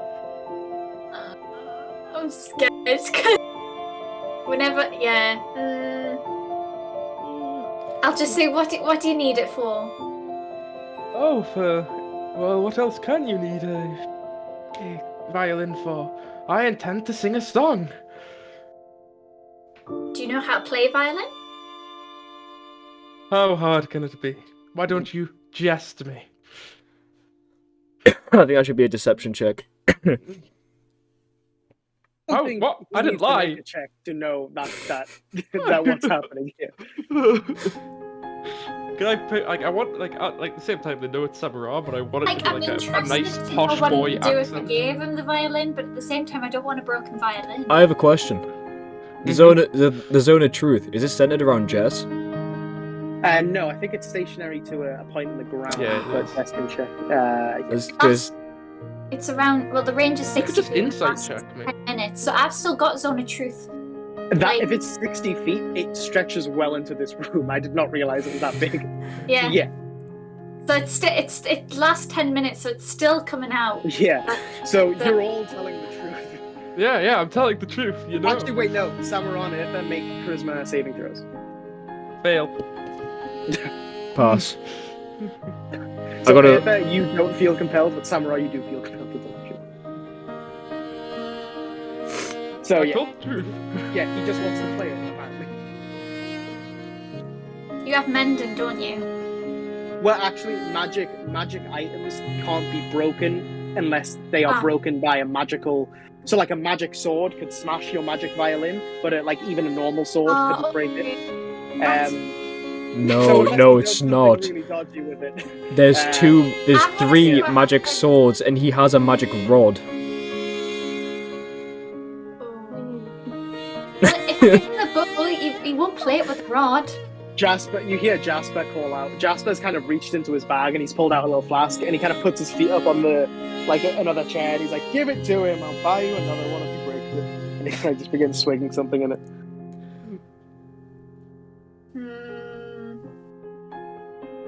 Eartha's gonna shrug and walk off. The rod. You said? I'll give it. Might regret it, but I want to find out what happens. Samurai, you have a violin and a bow made of hourglass. Cool. I will attempt to play the violin in a upbeat tune and sing. Make a performance check. -5. Oh, no. Do you want disadvantage on that, or just -5? Just -5. We'll call that even. Jackson, what's your performance out of pure curiosity? Because I feel like it's quite high. Only +4, so I mean, I guess that's still a +1 in that case. No, a -1 in that case now. I got 6. You are you keep trying, and you're like, how the fuck does someone play one of these? Like this, you kind of break the bit in your head, and you're like, this is fuck. Who the fuck does this? Just get a loop. Like, what is this? Yeah. Yeah, and as I'm playing it, I will be singing. I'm not gonna actually sing it because I'll be too busy laughing. But in a posh boy accent, which isn't quite Samura's, there once was a tieflin. He was known as a weakling, bad with a spear, not to endear. Where to go, who would know? So we play a song, and then I'll get off the coffee table and hand her it back and transform back to Samura. Did you write that in the last hour, or did you Google that? I wrote it in the last 20 seconds. Genuinely. I wrote it, after you came back to... It was after I turned into a blue tiefling. I started it. As you kind of, as that last, as you finish the last word and you do a last... like screech up with the bow. Jasper goes, "The lyrics are okay, but the rest could use some fine-tuning." Some. And he kind of takes another drink. Pardon? Some. You joking? Some. Well, I was being generous. You're my sister's friends. Well, is there anything... Oh! And he kind of like puts his hands on the table. Oh, you do... and he kind of like points at each of you. Are you doing anything tonight? No. Not that I... Well, and he kind of starts packing up some of the papers, like folding them into piles and putting them on top of things and like putting books on top of them and stuff, kind of cleaning up the table. I have some business to attend to. I think that might interest you, Anya, and Eartha and Samurai. You are more than welcome to come along, should the mood find you. If you meet me at the Osco near the docks, say 9 p.m. sharp. Can I say, out of pure curiosity, any music related, fighting related? Hopefully not. Well, hopefully not on the second one. I suppose it depends if the mood finds me on the first one, but I don't foresee it. Something else entirely. Ian? The Osco. Oh, forgive me. The local slang is in my head. The Osculatory. It's near the docks. It's a... and he kind of thinks for a few minutes trying to find the words. It's sort of... well, it's not open during the day. It becomes sort of an epicenter of a lot of the nobles in this fair city are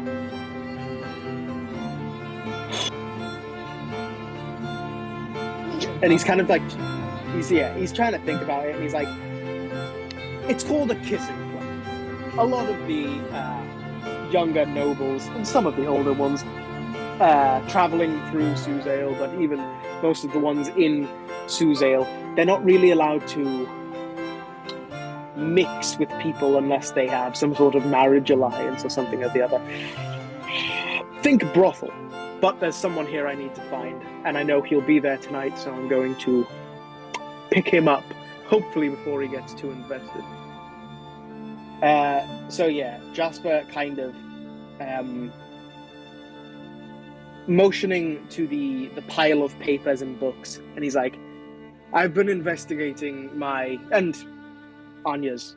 Well, actually, Anya, I'm not sure if you even know this, but our father, Lawrence, was from Waterdeep, but our mother, Genevieve, was from here, which is why any kind of motions around them, why this place, this Enderon Lounge exists, why our name carries any weight here. But Enderon was our father's name. She took it, but I don't know her maiden name, and I've been trying to track her down. I can only find her as Genevieve Enderon in Suzail's papers, and he kind of motions at the pile, which the court was gracious enough to lend to me from the archives. But something else they did tell me is somebody else checked out Genevieve Enderon several weeks before I did, and that person was Armand Hawkland, who we are going to visit tonight at the Osculatory to ask why he did that.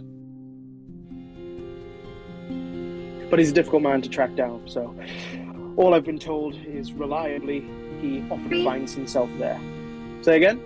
What's his name again? Sorry, I'm just trying to write all this down. Armand, Armand, Hawkland, Hawk, Lin. Armand Hawkland. So I need to find him. I mean, I can go myself, but you're all free to come as well. I just thought, Anya, you might be interested, and Eartha. What kind of dress wear is it? Because I'm assuming that Oh, they're not picky.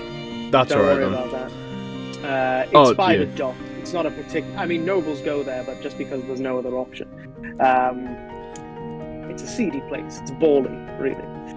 So don't worry about a dress code. But I like where your head's at. Very good. Another question. I'll let you know when I figure out about the drawings, just so you know. I know it is a drawing. I had a brief look, but I'll tell you about that 135-year-old note later on when I figure it out. Sure. Tricky bastard. So you see, he's like, well, I should get on with some things. You have the day to explore Suzail, and we can meet tonight. So the osculatory by the docks shouldn't be too difficult to find. Around 9 p.m.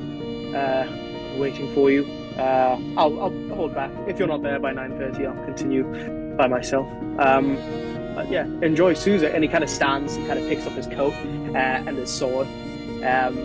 He's gonna make an insight check. I have another question for you. Do you know anywhere where we could test a bit of magic? Anywhere open, I think would be all right. Maybe the society's courtyard might be the best place. Not a lot of people hanging around. No one's going to get How do we hurt. get there? If you don't mind me asking. You came through the courtyard. It's just outside. Oh, the front right. door. Okay. I'm gonna look at Samara and give him like a nod. This is a thunder spell we're trying. It's going to It's a make what? a loud bang. What? Oh, I can sort that, Maybe buddy. do that. What if I can cast silence? That would work. But otherwise, I would do it a different day, not in the city wall. Yeah. Told you. Sulk. You see, Does that he give like him his disadvantage? eyes. No. Ah. His eyes linger on the sword, and he kind of smiles. And you see, he with his free hand, he kind of hold it out, and he says, "Lullaby." And the sword in front of Anya flies to his hand, and he says, "I think this is yours, Anya." And he puts the other one down in front of you, and he kind of fastens it through his belt. Gonna turn to Anya and go, Anya, why would you do such a thing? He just gave Are you you that still sword. No, I'm Samara now. He smiles and he I'll says, just look at Samara like, he says, "Quite, Anya." Well, and Anya, he kind of like wanders next to you and just gives you it's like a half hug and a kiss on the top of the head. And he says, "I'll see you all tonight, hopefully. But if not, try and let me know. But it's fine if not. Enjoy the city." And he kind of gives you a wave at the door before heading out. Wait, has he just left us in this room? Yeah, it's not a private room. It's a lounge. I thought it was a private room. And there's like 50, this is like I said, the size of a cafe. This is like a big space. Basically, people just find a free lounge, and if you have a lounge you prefer, you go in that lounge. I want to sit down, so I'll get my drawings up. Sure. So you start pulling them up. Anya, Samara, what would you guys like to be doing, if anything? I'll go downstairs and just wait for either if they come down, but I'll make small talk with the butler and see if Edward, like any news on Edward and stuff like that. Sure. Anya, would you like to do anything? Would you like to look at anything in the room or do anything? I would like to venture out and just have a look around the society mansion. Sure. So Eartha, we'll start with you. So you start putting out all these. You get the envelope out and you kind of dump the papers out and they float down. You kind of start arranging them. And you notice they are schematics. The more you look at them, there's little bits of writing. What languages do you speak, Eartha? Common, Scenton, Dwarvish, Elvish, Draconic. Yeah. So they are written in Chisentin. In these instructions and descriptions, and the more you look at them and the more you study them, you get the sense they are for a weapon. But then the language kind of shifts as you look further down. They are for two weapons. They are designs to build two weapons. They are mechanical in nature. They appear to be firearms.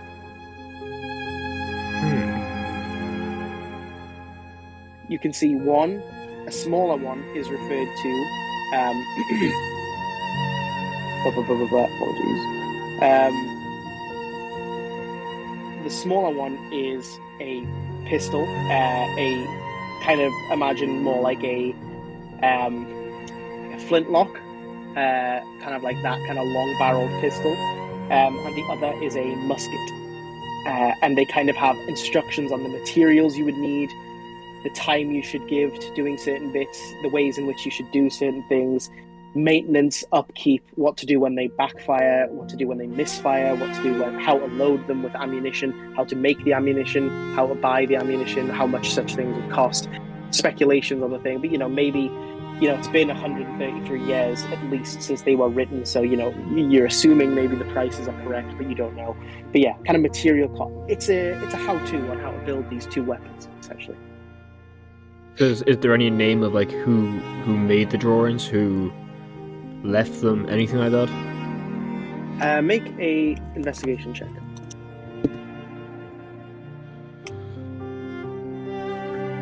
Uh,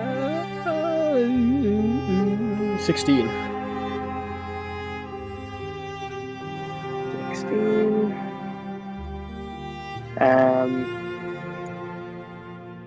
There is just give me a minute to dig through our huge Google Drive because it's in here somewhere. That's my theory out the window, because I definitely thought it was Ellis. Yeah, I thought it was Eartha. In the past, 135 years. Oh. Yeah. Time no, gate. that only goes back. It only goes back 100 years. I think it can go back further. No, yeah, it can go back to any time, but you have to stay there from the first day of the year till the last day of the year. So it's got it's a 1 year thing. Mm-hmm. So I know it's in here, so it's gonna piss me off.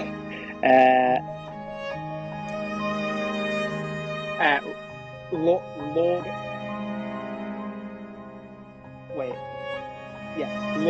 Ronlar Bloodhawk. Ronlar Bloodhawk. Lord Ronlar Bloodhawk. Oh. Bloodhawk's the key family, isn't it? Yeah. It's like Caitlin Bloodhawk. Yeah, what they were the key ones. Yeah, so would you like to try and make a check to see if you could kind of guesstimate how much it would cost and how long it would take to build one or both of these? I'll start with the pistol. Sure. Make an intelligence check with advantage. That's an unnatural 20. You think the pistol would take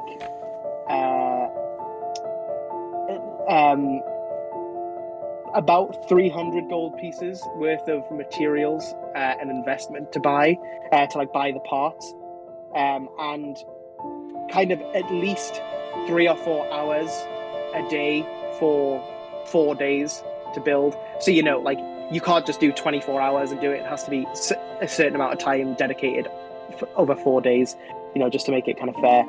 And the musket would take about 10 days to build, and about 600 gold pieces worth of. So to actually build it, you'd have to buy the materials while you were in like an urban place, like a city, where you could reasonably get those things. The time and gold requirements can be halved by having the assistance of someone who would realistically be able to provide worthwhile help. So that's like a forge master or something like that. Yeah, someone like a forge master, an artificer, a gunslinger, someone who's in that mechanical world, that building, not forgery, but forge, yeah, like you said. A forge master probably wouldn't be able to provide as much help as an artificer, but I just meant forging like barrels and that wouldn't be. But even like a blacksmith would probably be able to provide a little bit of assistance. Not a huge amount, but some. Yeah. Mm-hmm. That's fair enough. Yeah. Do they have names, or is it just a pistol and a musket? Yeah, they are unnamed weapons. The type of weapon. So it's like sword. So the type of weapon is pistol, and the type of weapon is musket. Obviously, stepping out of the game, until you take a level in gunslinger, you would be not proficient with them. So you you would have disadvantage with using them. But if you build them before you take that level, it's reasonable that you would be learning to use them, and then when you take that level, that's you having learned how to use it better, if that makes sense. Right, yeah, well, I know what any I'm other doing. questions about it? Oh, I am dying. No. I think that's... Would I know where to find the parts? Would I be able to find them in this city, do you reckon? Yeah, just like markets, shops. I don't really go into specifics. Most of it's just metal and black powder, which is like the Forgotten Realms version of gunpowder. Would I know if the bullets I got earlier would be usable for this? Remind me where you got them. I think it was probably Waterdeep where I got them. But I've got Waterdeep? No, Waterdeep. Westgate. Westgate. I got 40 times pistol ammo. Then yeah, in the pistol, but not in the musket. Yeah. Musket would be like So small barrels and you've shit. probably, these weapons do exist in this world, but they're quite uncommon. So you've probably heard of them, especially as like a weapons person, but you've probably never even used one. Or even probably even really seen one, but you've heard of them. Yeah. So Samurai, over to you. So as you go downstairs, you see Durin kind of behind the reception desk, kind of like pressing some papers into place and then laying them away. And he's in the mid. You can hear him as you come down the stairs. He's in a conversation. And as you come down, you see kind of leaning on the reception desk. You see Edward, this young purple dragon. And as you come down, Edward kind of gives you a wave. And Durin kind of turns around. He's like, "Yes, I found you. I walked outside and him and his tiefling friend were walking past. I said, 'Do you know an Edward who knows a colourful bird?' And he said, 'I'm Edward,' so I told him to come here. Yes, I should go do some work. So enjoy." And he kind of runs off. And Edward's like, "Well, if you're sending people to fetch me, you should start calling me Ed or Eddie. Not a lot of people call me Edward. It's more of a work name. So Ed or Eddie, either one. But yeah." Okay, Ed. You're not by any chance currently busy with anything? You haven't got the two of us outside? Nope. I would hate to Nah. disrupt. No, me and Tsitsi and actually no, she's still working. But me and Tsitsi were done for the day. Tsitsi was heading home.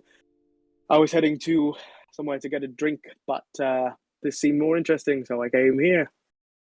Well, I was wondering if you want to go to the Timora Temple. Sure. I mean, no, I don't think I've been during the day. I think it might be more of a temple during the day, but we can try. I mean, the priest of luck, so. Yeah. Why not? Let me. Well, come with me. Come upstairs. Let me show you my friends.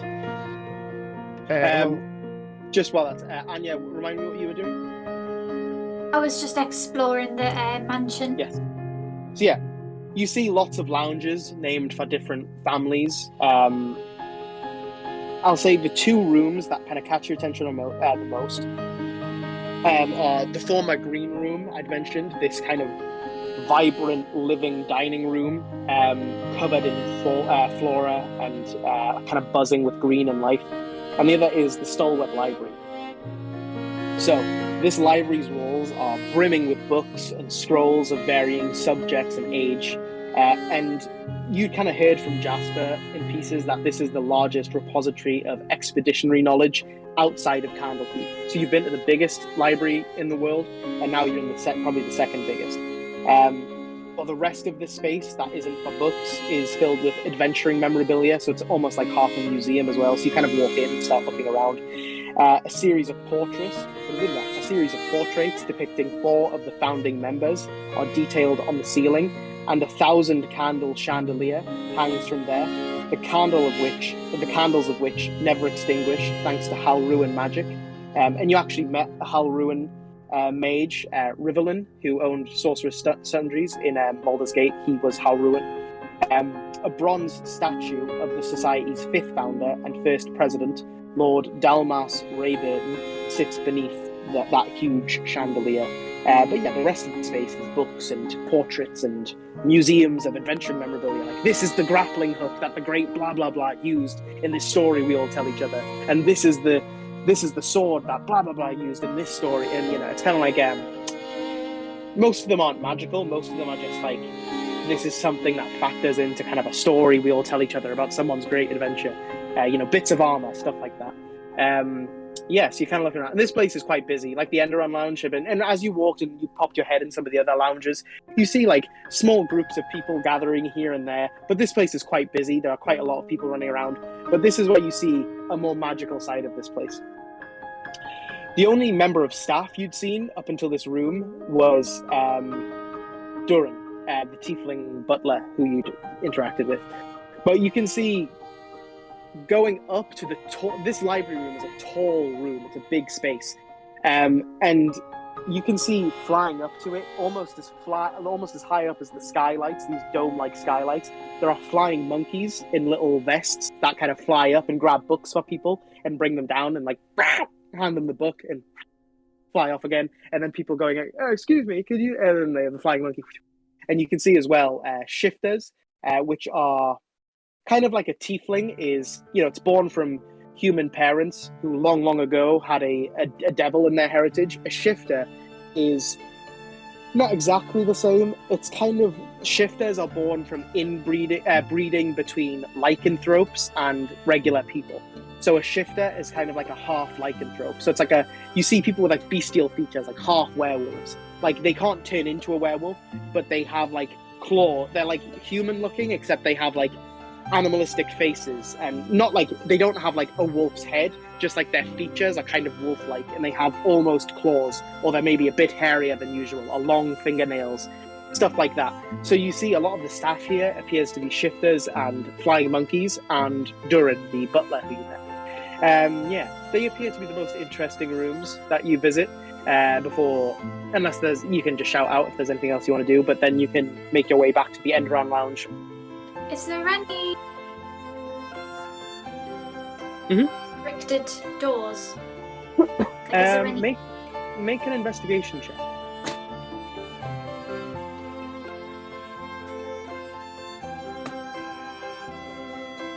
$16. 16. You do find fairly close to the reception lobby. You do find a locked door. That is like a plaque says that it goes down to the cellar, but it's locked. That's the only like kind of bar in your way. That's the only like restriction that you come across. Would you like to do anything there, or would you like to head back to the Enderon Lounge?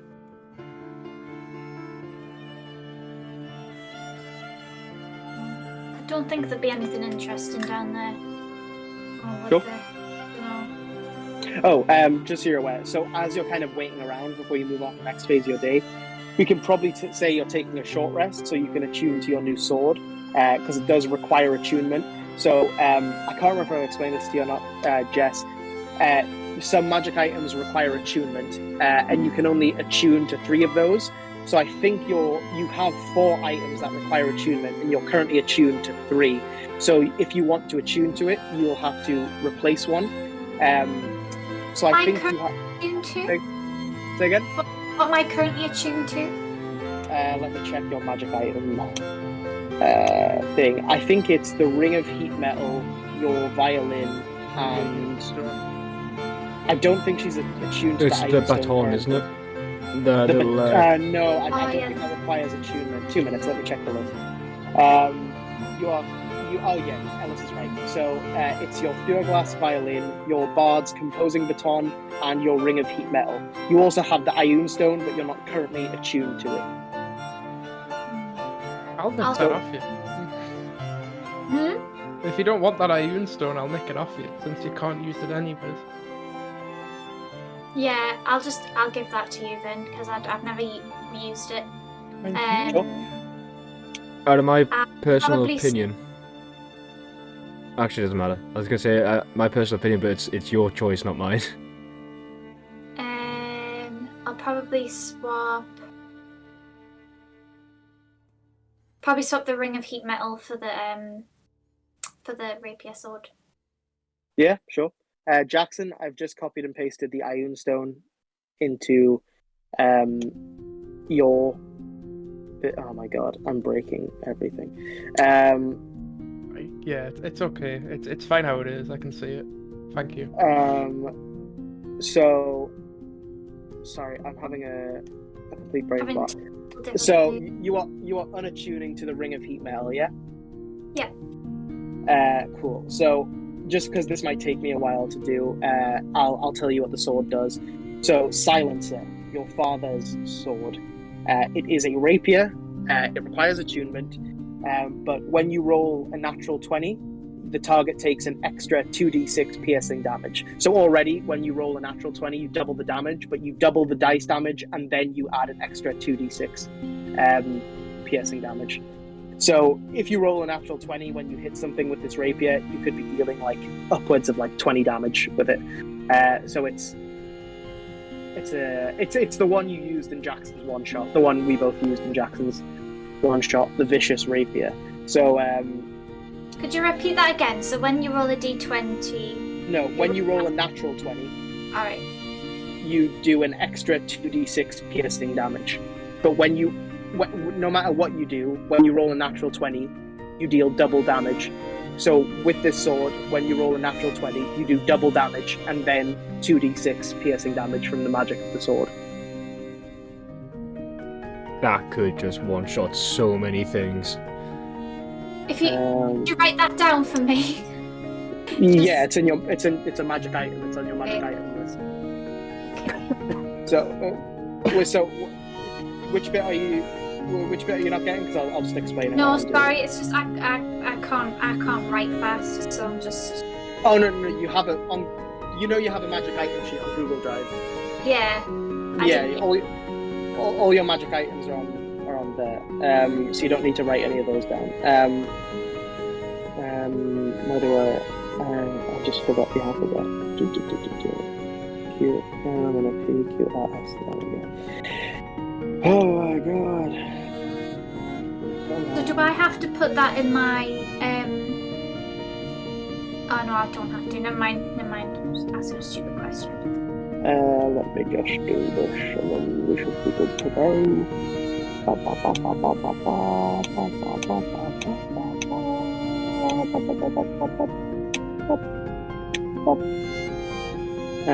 Cool. Okay, so that's on your thing now. So yeah, just as a reminder, no matter what weapon or spell you're using, if you roll a natural 20, you double the normal damage. But this sword, this sword, once you've done that, you also do 2d6, so 2 normal dice extra damage. Cool. Okay, that's that sorted. Yeah, so Anya returns to the Endoran Lounge, and Eartha, you're still kind of working away on your schematics. So Samara, you're returning to the lounge with Ed. Yeah, Ed. Yeah. My so boy. You and Ed kind of arrive at the Endoran Lounge, and he's kind of looking around. He's like, "I've never actually been inside here. I've always wanted to. Not in here, but like in the building." But yeah. So what are you doing? Guys, I sent for Ed. I thought, we have all day, nothing to do, and Ed told me of a quite an interesting place. The Timora Temple. She's the god of luck. The gambling spot. Well, it's the daytime, so I don't know if it'll be open or such, but at the end of the day, I could always use some luck on my side. So, you want to come with me, or you want to sit here on your asses? How far through the schematics would I have been by this point when he comes back up? Would I have figured most of it out? 5 minutes. Right. Yeah, you're probably only just figuring out like the costs at this point, or maybe even just finishing reading. Maybe at this point you've just figured out it was Ronlar Bloodhawk that addressed this to you. So yeah, that's where that point you're at. How long until you go? I mean, how long do you need? Probably about another 10 minutes to figure out the shopping list, and then probably about half an hour to shop. That is quite a long time to wait. Well, no, because the shopping will be done on my feet, so you'll be walking around anyway. Well, we were going to take a direct path to the temple, but you obviously Right, wouldn't buddy, if you go want, with me. if you want, you can take a direct path, and I'll meet you there. We'll how about this? Me, Ed, Anya, if you want to come, you can. If you want to stay, you don't have to. We can go and feel free to catch up. I will.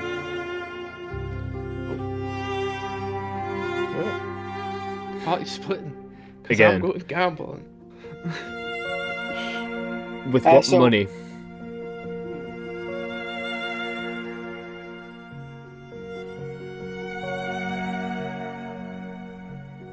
What money? Oh my god! What money, buddy? I'll turn to Ed. Is this as you're walking out the door, you turn around? Give me 200 gold. A third of it's mine. Yeah, but you gave me the money because you don't understand the concept of money. You also clearly don't understand how gambling I never works. said that. I gave you the money because you have a bag of holding.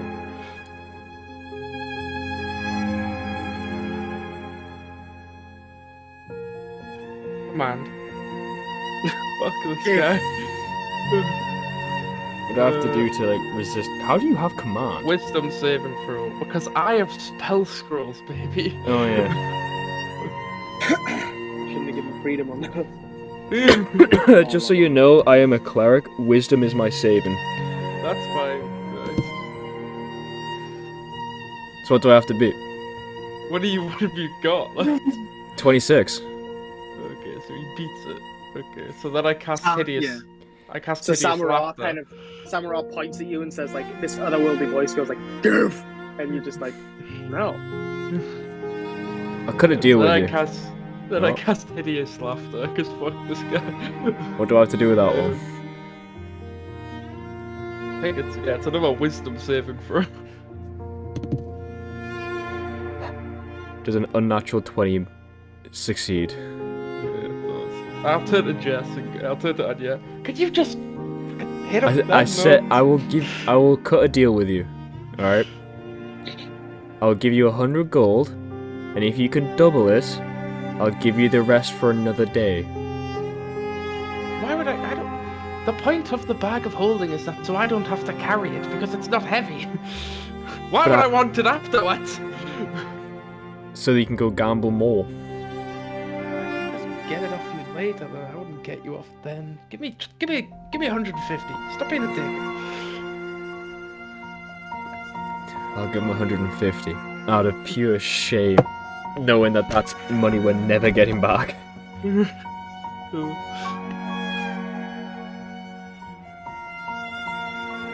Well. So, yeah, after this interaction, Anya, what did you want to go with Samara and Ed, or did you want to stay with Aether or do something else?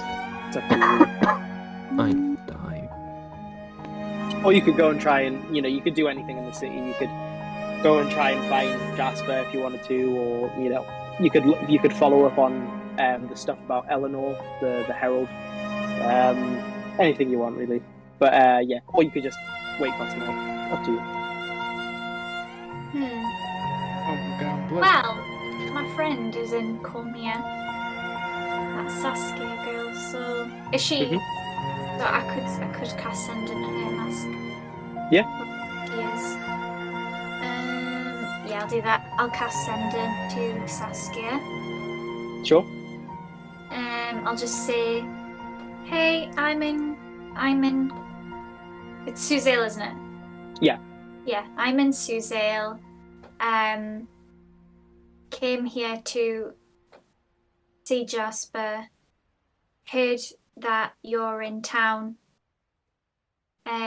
Want to meet. I'll leave it at that. You hear a, oh my god, Annie? Well, yes, we have to meet.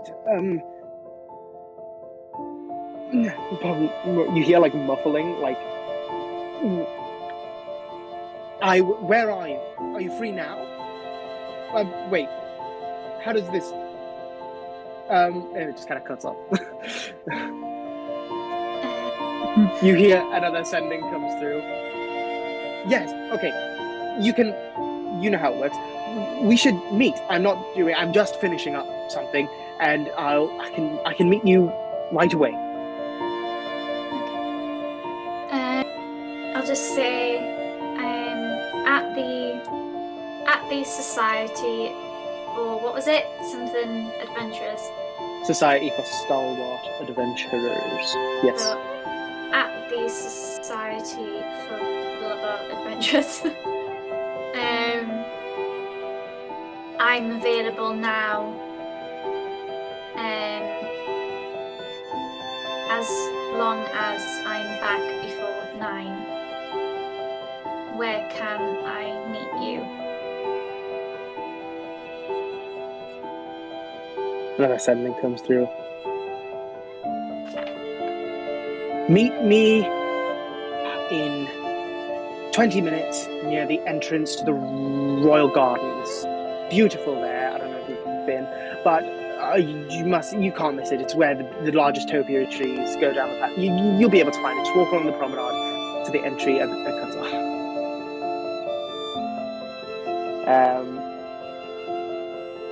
Yeah.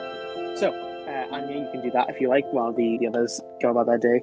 Again, we haven't left part 1 because you're still alive, and it's 9:20. About 9 p.m. So we'll go for a bit longer, and then we'll cut short. Samara, will do yours first. So, Samara, you and Ed, we're going to go gambling, correct? Yep. So, unless you have any objections, which you might, we'll just kind of skip through them. So we'll kind of say you and Ed bond a bit. So do you want to? You know what? I'm going to put it all on the line. You're going to roll dice. You got 100. Yeah. Are you? How much would you get? Do you think Samurai would go all out? I would gamble 150, or would he be doing it piecemeal? I think it would be peacefully. I think he'd do like 10 gold at a time. I have a quick game we could play to determine this, if you want. I was just going to see who rolled highest. I was gonna say put 10 fingers up and I have to guess which. I have to finger from number 1 to 10 and I have to guess. Tell you what, yeah, I'm gonna put out of camera. I'm gonna put a certain amount of fingers up. The closer you guess to the amount. If you guess dead on, you win double 100. You win 100. You win 150. So you walk away with 300. If you guessed if I put up 10 and you guess 1, you lose 50 gold. You're not gonna lose everything. You'll just lose 50 gold. Right, tell me when you're ready then. Let me just get rid of this.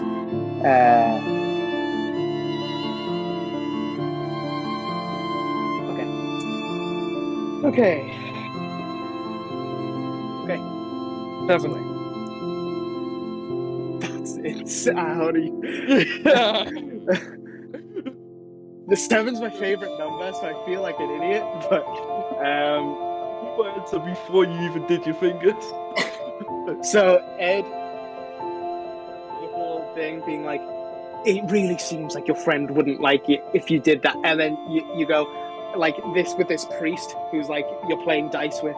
You're like 150 gold, and the priest is like, I don't want to take money from a child, and you like insist, and Ed's like, it seems like your friend really wouldn't like that, and as you roll, you win exactly, and the priest is like knocked back. He's like, I have to take out a loan from the church. God. And yeah, so you walk away from that with 300. Can I give Ed 50 gold? Yeah, sure. And it's like, oh my god, thank you. Oh my god, you don't have to do this. 50 gold's I a lot insist. for people. Insist, take it. I want you to splash out, enjoy yourself, get yourself some new furniture. Or, I don't know if you have a house or if you just live in the barracks. I don't know. I can. This is really great. I live with my parents. Yeah, I want you to really have some fun. Maybe treat your parents to a nice meal. Without you, I wouldn't have been here. You're my great new friend, and we still made a hush because prophets. I'm okay. I suppose. True, this is very kind. And I'm not just saying this because you gave me 50 gold, but we should do this again sometime. And maybe not during the day, because it's kind of sad here during the day. Hey, catch them when they're sad and they play worse. We did just win 150 gold, so let's come back during the day. And he kind of pockets it, and you guys go your separate ways. So, Aether, would you like to strike off some gold and some time to do a day's worth of work on the pistol or the musket? Yes, I would also like to look for spell components.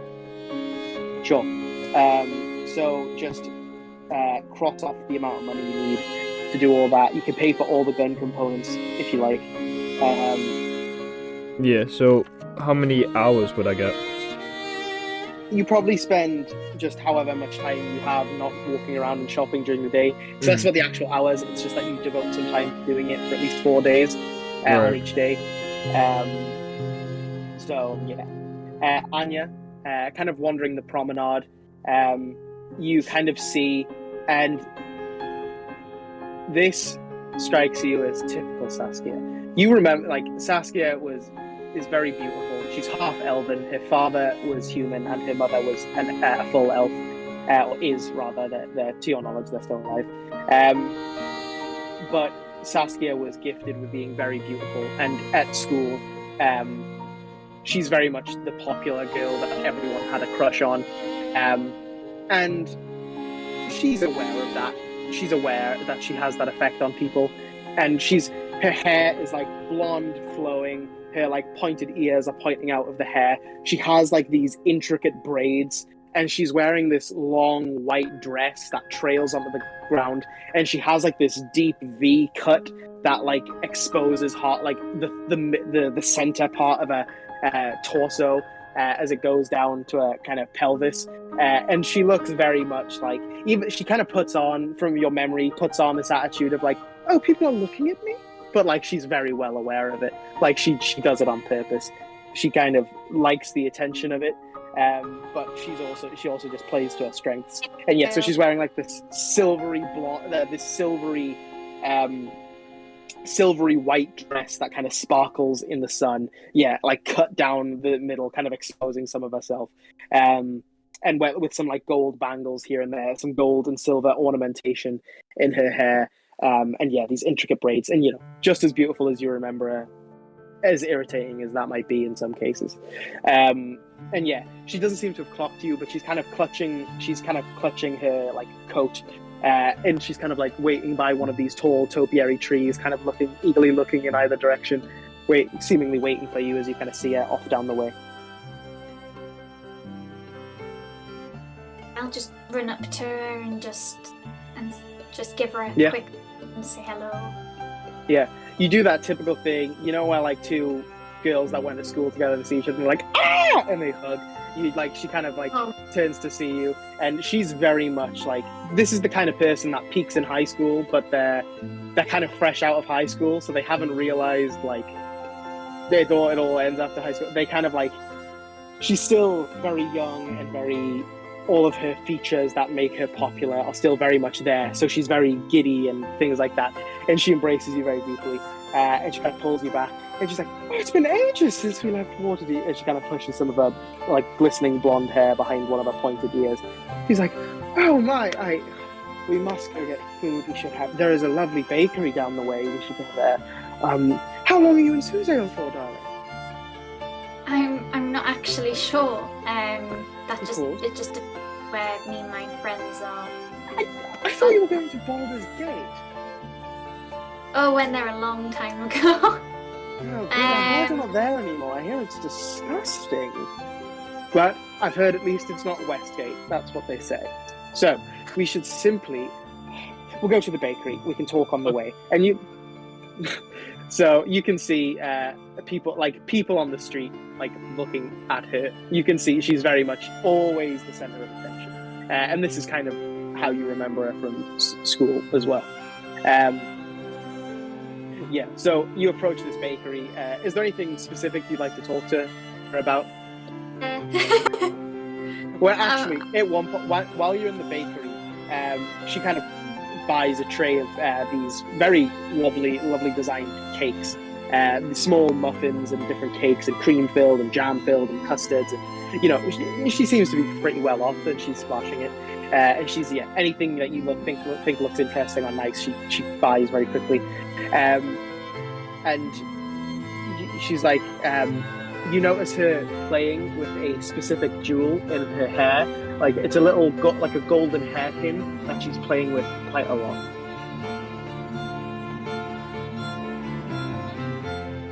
Sorry, did you say something? No, I'm just thinking. It looks like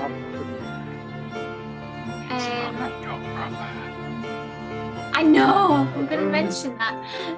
He's thinking about it right now. I'm wondering why she's fiddling with the thing. Is that something he's given her? Just can find out. So I'll just say,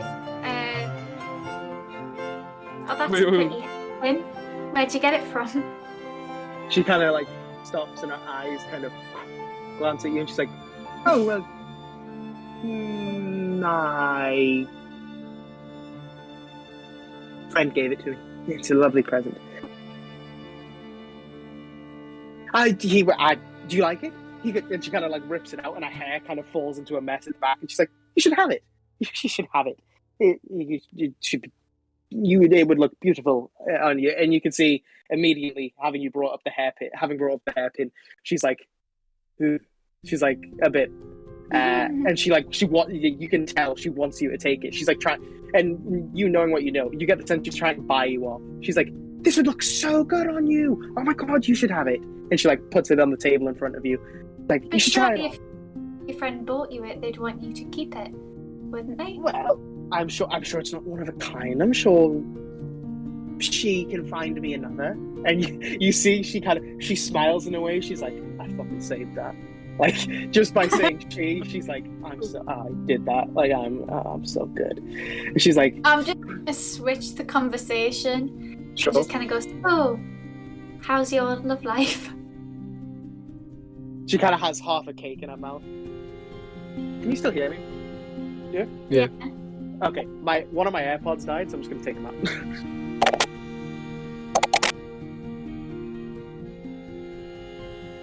No. How about now? Yeah. There you go. Yeah. I'm just gonna turn up the volume a bit. Okay. Yeah. So, actually. Okay, did you guys speak again, just so I can... Yeah. Boop, What up? Yeah. No.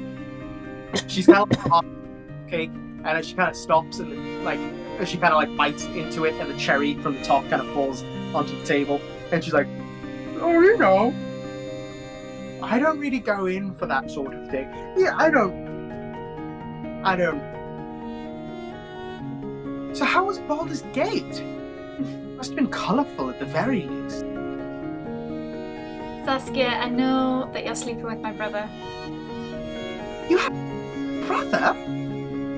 I'm like, she kind of scrunches her face up into a ball, and she's like, "Oh, are you mad?" Saskia, I know it's the truth. I used Zone of Truth on him. He tried to lie to me, but... That does seem like him. Are you cross? No, I'm not. Well, then in that case, yes. Yes. But... no, yes. Yeah, okay. And she kind of like glances over and she's like, 3 more, please. That would be lovely. Well, I'm glad you're not cross. It wasn't going on when we were in Waterdeep, I promise. But I passed through Cormier, and I thought I'd stop in and say hello because you said I knew he was here, and so I thought, it had been a long time, so I thought it would be nice to see a familiar face. And you all the way down in Baldur's Gate, and Alistair was all the way up in Netwood. Have you spoken to Alistair recently? He's having the weirdest time. I know who he's with, but I haven't spoken to him. He's with... Well, Can you believe it? I cannot believe it. He's with a Chalton and a bird woman and some barbarian from the woods, I hear. It's ridiculous. Anyway, but that's Alistair written all over, sarky bastard. And she kind of like picks up the cherry she dropped and pulls it off the stem and lets the stem fall to the table as the kind old baker brings you some more cupcakes. She's like, anyway, that's enough about Alistair. I don't care to talk about that degenerate more than I have to. But yes, so I passed through and because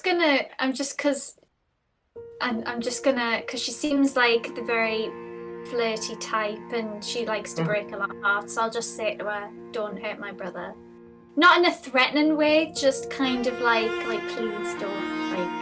Sure. Yeah. She kind of like, as she's rambling, she's like,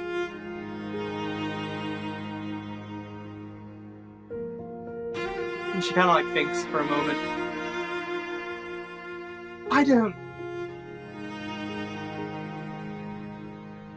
I shall try not to. Anyway, so who are you traveling with? What's your story? Are you here by yourself? Have you met anyone? And she kind of like wryly kind of props up. Yes, I have friends with me. I have two. One's a man called Eartha, and one's a a bird. Just say a bird, like she said about the bird, and see what she says. And a bird named Samura. Oh, you've got one as well. Oh, now I rather feel out of the loop. Can you ask yours where I could get one? Because if everyone has one, then I want one. Does he have any friends? He? She? They? Yes, as a matter of fact, they do. Oh. With you? Yes, and I think their friends are travelling with Alistair, as a matter of fact. What are the chances of that? That is incredible. Okay, well now I really feel let down. Do they have any like... Oh no, it's fine. I can just... Whatever, I'm sure I'll find one eventually. If I'm supposed to find one, my mother always said if I'm supposed to find it, I'll find it. So I'll find it if I need one. But... Well, I'm glad you found people. I walked all the way here from Waterdeep by myself, except for the portion we walked, and it was terribly boring. But... Yes, but then, I came to Cormier 2 months ago, and I just ended up never leaving. I haven't even started writing that song we're supposed to write yet. That's going to be fun. Do you think... No. It's fine. I haven't really... What if I wrote a... No. Hey, you get the sense... Make an insight check. Is she gonna try join Really us? does like to talk, doesn't she? Say again? Is she gonna try She join really us? does like to talk. Yeah, she does. Might as well just have a conversation with herself. I'm not gonna word it out. You get 11. You think, you're not entirely sure, maybe it's the little sister in you hoping, but you get the sense she was about to say, maybe I could write a love song, but then she stopped herself. And she's like, I shall have to think about it. Maybe, do you think they'd notice if I found some, like, obscure Cormieran song? I'm gonna interrupt her and just go, oh, I'm so sorry, I have to go. What? Of course. Well, since you know anyway, we should have to do something with Jasper. You can invite your friends. We could have dinner at some point, or maybe we couldn't. One of either would be fine with me. But maybe we should. Let us know what you're doing, and we should try. Sounds like a plan. As you kind of walk out, you can just see her kind of like, now that no one's looking, she's like very unladylike, stuffing like cupcakes in her mouth. So, like a boa constrictor eating her mouth. How's this woman not fat? Elves, baby. So, high metabolism. So,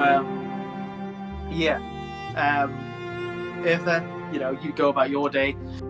So, is there anything else you guys would like to do before rendezvousing together and go and meet Jasper? Well, I want to do something when I rendezvous with elves. Okay. So if I'm with him now, I'll just, as I walk up to him, I'll walk up to him with like a coin pouch and open it. I doubled my earnings. Thank you very much. It could have been 6 It could have been 400. Can I? You What? see, Can I? That's not double, is it? Would I be able to Yeah. tell that's not double? I'm not finished my sentence. It- Let me finish it. oh, I see. I actually doubled my earnings by going all in from 150 to 300. Could have been 400 if someone had given me the gold. Except, out of the pure kindness for Ed, my new best friend, after somebody turn away from us, I'll say that. Yeah, He gave me 50 proud. gold since he showed me the place and And- entertained me. And this is why I don't give you money, because you give it away for no reason. You made 100 gold profit because of He me, bought a and I'll friend. put it in the coin pouch. Like get Elsa's bag of holding. I also own part of that place, so I don't remember if Owns you. the Timora Temple. No, the place where I bet on you. We had one about that bit. No, but you said you also placed 100 gold off of me or something. That I did. But it was a bit That's more than about 100. now. That's Oh, about right now. I may have given away Oh. 50, but I gave you double that. yeah, fair So, enough. we'll try and hop, skip, and jump through this last bit of the session hopefully before 10, and then we can all run to bed. This might be the longest session we've ever done, which is so weird because you're not even fighting. No, like we've done 3 hours once. We've done over 3 hours. Did we? Yes. Have we? Did we? Yes, I think. I checked the episodes the other day. I don't think we've done No, it. but we have recorded for I think it's like 3 hours 10 minutes, 3 hours 15, but a lot of it got cut. I see.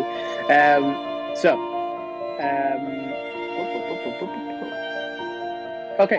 So as the sun sets over Suzail, and you see Selune, the moon, and the tears of Selune. Again, a nice clear night, and you can very much see the stars. But Suzail is a very well lit city. Except you did hear there was a curfew.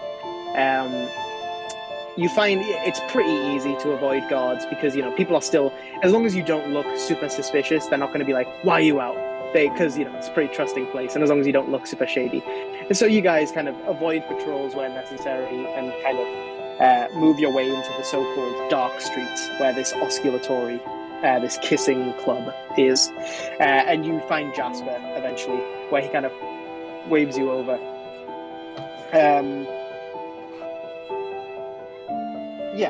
So he reminds you.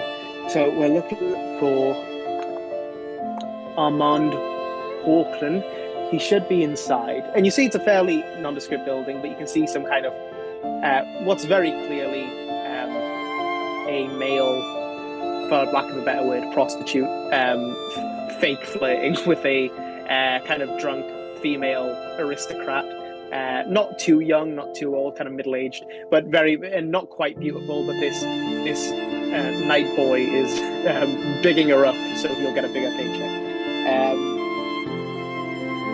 And as you kind of brush past, Jasper kind of reminds you, and he's like, usually you couldn't just walk into a place like this. They value the privacy of their clientele, but they're also greedy as sin, so I paid them off. They said the room Armand was in was on the bottom floor. So and as you kind of walk in, and he kind of gives a nod and a courteous bow to some of the members of staff who kind of like go to stop you guys, but then they're like, and kind of this woman at the desk is like, "No, he's fine," and they kind of let you guys go past, and he's like, "Okay, they said he's in one of these rooms. I'm not sure which." You can see these two doors are kind of on opposite ends of the bottom floor. But they're the only two like fun rooms down here. The rest are like storage spaces and stuff. So Jasper says, "Okay, Anya, we will check that one, and perhaps you two at the Samurai, you should check that one." Wait. We might have a better way of doing this, just so that you don't have to barge into some unsuspecting poor man's room. What's our better way? I mean, I am proud because if you could, someone's fast enough with their fingers or quiet enough, slide the door open just a tiny bit, let the frog peek its head through. or even just peek your own head through. There's no need to barge into both rooms and upset two sets of people. Well, I didn't say anything about barging. But It's also not just two people. Wait, okay, well, tell you what, if you want to do that on your room. That's totally fine. Do whatever you think is necessary. And Anya, he kind of claps you on the back, and he's like, "This way." And he kind of wanders down to the opposite end of this ground area. So Anya, you go with Jasper, Samara, and Eartha. So let's roll the dice to see who goes first. Okay. So Samara and Eartha. yeah, I want to turn to Earth and say, because I am right in saying that potentially the guy's in this room, but potentially it's also another person, like another noble clientele with a prostitute, or is the other potential there's multiple people in this room. Yeah. It could just be a couple, or it could be multiple. It depends on what the clientele are ordering, really. All right. Okay. We don't know what he looks like. I'll turn to Eartha. No. Oh, fantastic! Can I stop Jasper before he goes in? Jasper, do you know what he looks like? No. All I know is he booked out Genevieve's profile. That's what we're here for. We're trying to find him. Right. Okay. Yeah, you gotta find him for. Right. Anyways, I'll turn to Eartha once them two have left and go. Why don't we let them two search their room, and we just kind of hold the door, so to speak, and then once they come back, the four of us can go in the next room. Because that would look weird. He paid the place off. Do you think it'll be an issue? Possibly. They might do my bolt. Ah, fuck it. And I'm just gonna walk in. Just Jasper and Anya haven't even gotten to like their door yet. They're like talk, and Samurai just fuck it. Eartha, are you following him? Yeah. I'm not gonna be. I got Jade too. I got Jade walking by. Yeah, sure. So yeah, the two armored, like clanging, boom, boom, boom, and Samurai, you kind of flutter into this room, dark room, but you can see a writhing mass under a sheet in the bed, and you can hear as someone falls out of the bed, and the quilt comes with them as it leaves an exposed man on the bed, and someone else has fallen to the floor. Make a perception check. Can I pull out the never-ending candle? Oh yeah, the candle in the deep. Sure. Yeah, I want to pull that out. Sure.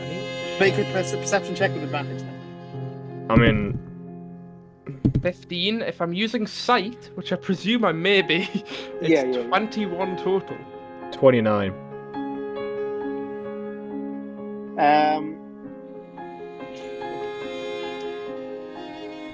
You recognize this man.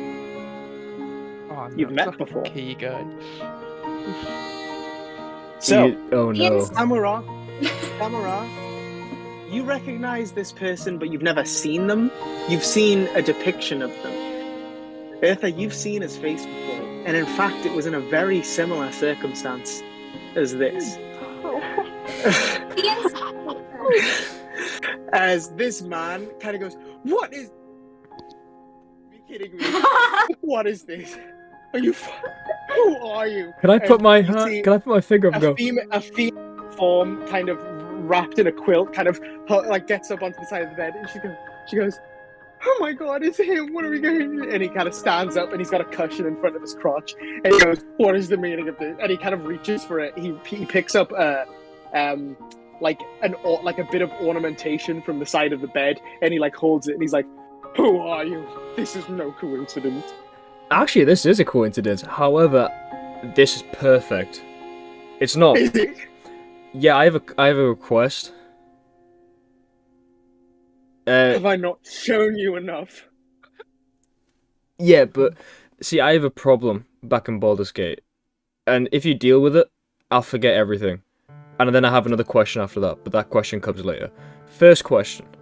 Oh, please regale me. Can you remove a bounty? You just hear in the background, "Father's going to kill us!" And then you hear the man go, "Shut up. I swore I'd be quiet. Can I remove a bounty?" Yeah. I could pay someone to remove a bounty. How would I remove a bounty? Yes, I'm an officer of the law. Well, no, you're just quite high up, so I thought you'd be able to just make it disappear. Second question. Do you know a Armand Hawkland? What? Is there a... where? He must be in the other room. It was a 50-50, and we obviously picked the wrong 50. Sorry about this. Enjoy your night. Okay. What? We're looking for a person who isn't you, but you somehow happen to be here, and I'm finding this incredible, but not at the same time. You can see he's crying. There are tears staining down his face. Rosora has now resorted to hiding. She's pretending she's not there on the other side of the bed. Can I turn to Samara and go, can you do me a favor? Samara, you recognize them from the portrait in the gallery of the AO main house. So yeah, if that's all right. Can you do me a favor, Samara? What is it? Do you have calm emotions? No. Unfortunately, no. I'm quite calm. I'm doing this for your sake, because I'm gonna let you continue, but obviously you can't in this state, and then I'm gonna leave. I really don't. Frankly, I think the mood has passed.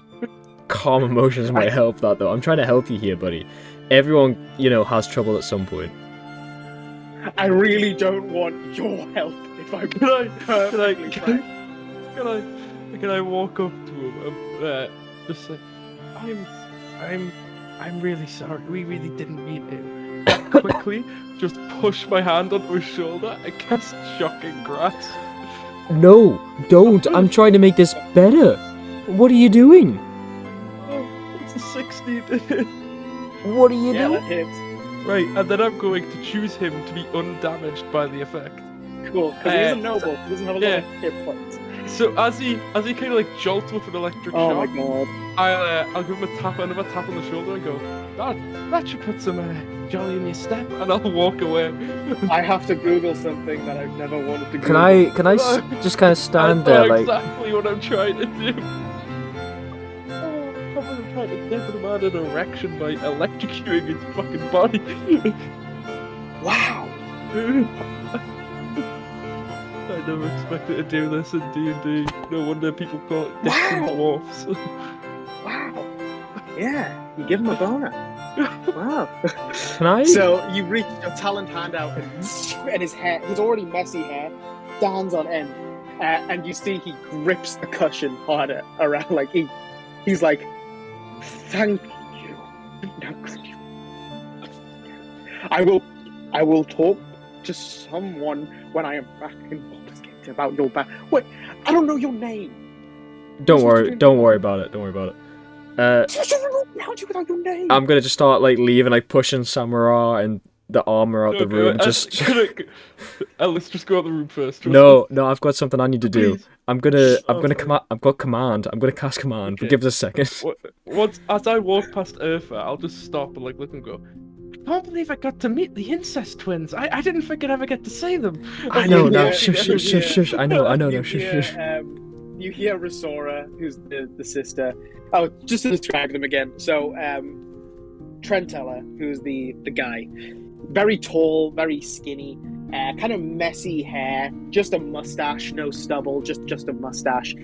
He's handsome, but awkwardly handsome. He's kind of unique looking, and he's very gangly. And Rosora is quite pretty. She's kind of got a straight hair into a straight brown hair into a bob, quite short, down to there, and very pale. And yeah, you can hear Rosora it sounds almost muffled by a pillow. She goes, "He's telling people." And as we walk out, I want to turn around, cast command at 2nd level, so I can cast it on both of them, and just say forgive. So they need to make a wisdom save. No. I want to be forgiven. I really want to be forgiven here. Okay.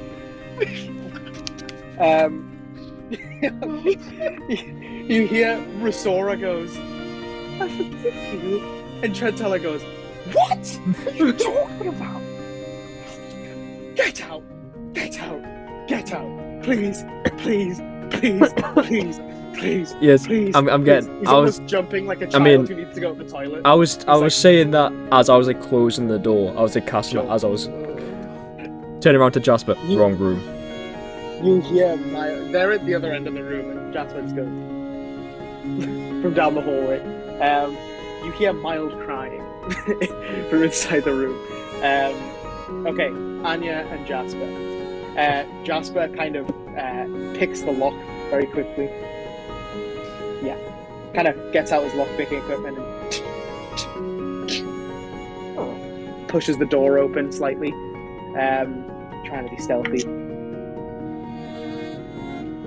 Yeah, so he kind of pokes his head in, and then he kind of pulls back out and closes the door a bit, and he kind of looks at you, Anya, and he goes, thankfully they haven't gotten started. So he shoulder barges the door, and it swings open. You see this, two people who look to be of noble birth. One of them is a pretty young woman, maybe early 20s, and a young man, same age. And Jasper just kind of barges in the room, and they're both partially dressed. It looks like they're playing some like version of strip poker. That's essentially what's happening. Except she does not look remotely enthused. She does not look like happy about, like, she doesn't look like she's definitely not as attracted to him as he is to her. And she doesn't look to be having a great time, but she's just kind of like going along with it. So when you guys barge in, she kind of looks out of interest. But Armand kind of very quickly, he's a young man, kind of short, combed over black hair, kind of an unbuttoned top. That goes down to, he's not wearing any pants. He's just wearing like boxers, like a folded loincloth, and he's not wearing any shoes. And he's still got his like high socks on, like knee high, courtly socks. And he kind of like jumps up and he's like, as you guys barge in, he squeaks, and he kind of hides behind an armchair that he was sitting on. The lady was sitting on the end of the bed, and he was sitting on an armchair. And he kind of hides, and he's like, "What's the meaning of this?" Oh. And he's kind of like looking between you two, and Jasper goes, "Are you Armand Hawkland?" And he kind of like looks between you, and he's like, "Who's asking?" "No. Who's asking?" And Jasper just kind of continues, "Well, Armand Hawkland, several weeks ago you booked out Genevieve Enderan's papers from the Royal Archive, and we'd simply like to know why." And Armand is kind of like slumps, like relaxes. He's like, "That's what this is about. Oh, well, wait, why are you asking about my Aunt Genevieve?" And Jasper just kind of gives you a look, and he's like, "Come, cousin, we have much to talk about." As he kind of strides forward, and he kind of picks up Armand's pants from the side of the chair and chucks them at him, and he kind of catches them, and he's like, oh, all right. And he kind of starts putting them on, and you can see the girl has just kind of fallen onto the back of the bed, and she's like, "You don't have to bring it back." And she just kind of doesn't seem very thrilled by Armand. And yeah, so he kind of like, once Armand kind of puts his pants on, he doesn't even button up his shirt or put on his shoes. Jasper kind of picks up his shoes as he's still buttoning up his pants, and he just kind of grabs his wrist and starts pulling them out. And he's like, "Where are you taking me? What is the meaning of this?" And you guys can see down the end of the hallway, Jasper and Anya returning with this young guy. And he's like, "Well, and he kind of points at him and Anya, "We're Genevieve Enderan's children, so you're our cousin." And they kind of share a moment. And he kind of clicks at you two, and he's like, "Come on, we should get out of here." And he kind of, as you guys are walking out, he gives like a courteous bow to the establishment owner, who gives him like this she gives him a smile, and she's kind of missing a few teeth. Not the most elegant woman you've seen tonight. And yeah, you guys re-enter the street, and he kind of shakes free of Jasper's grip, and he's like, "Cousins, what are you talking about? I didn't know Aunt Genevieve had any children." "Wait a minute. Yes, she did. Oh my god, I saw you play at the Royal Hall. You must sign my lute." And Jasper's like, there will be time for that, but we should go somewhere more pleasant to speak." not the dark streets, and kind of he agrees, and he's like, I will go with you anywhere, Jasper, but you must sign my loot. It was made by, and Jasper kind of waved, and he's like, I don't care. We just need to get somewhere, a tavern somewhere. Anya, Samara, make a perception check. Using sight? Yes. It is 21. 21. Roll a Ether? 15. Very good. Ether? 24. Rolled a 24. 5. Anya? 14. 14. So Anya, you're kind of getting caught up in this apparently family drama, where your apparent new cousin, Armand Hawkland, is in like this weird fanboy / argument with your brother. Not but Yeah. So you're just kind of like glancing between them, watching them kind of like keep going as you're like trying to work out what's happening. But I'll say, just because you don't see anything to make up for that, you established that your mother's maiden name was Hawkland. So your mother's maiden name is Genevieve Hawkland. Was Genevieve Hawkland. Eartha, Samurai, you're watching this same thing, but you've been told the dark streets are dangerous, so you're kind of keeping a bit of a watch as this place isn't as well lit. And you notice it's dark in the dark streets, aptly named. But it's almost like, when it's not really that much darker, but it feels a little bit darker when like the clouds block the moon. I have dark You vision both- for 60 feet in case that adds anything here. You do?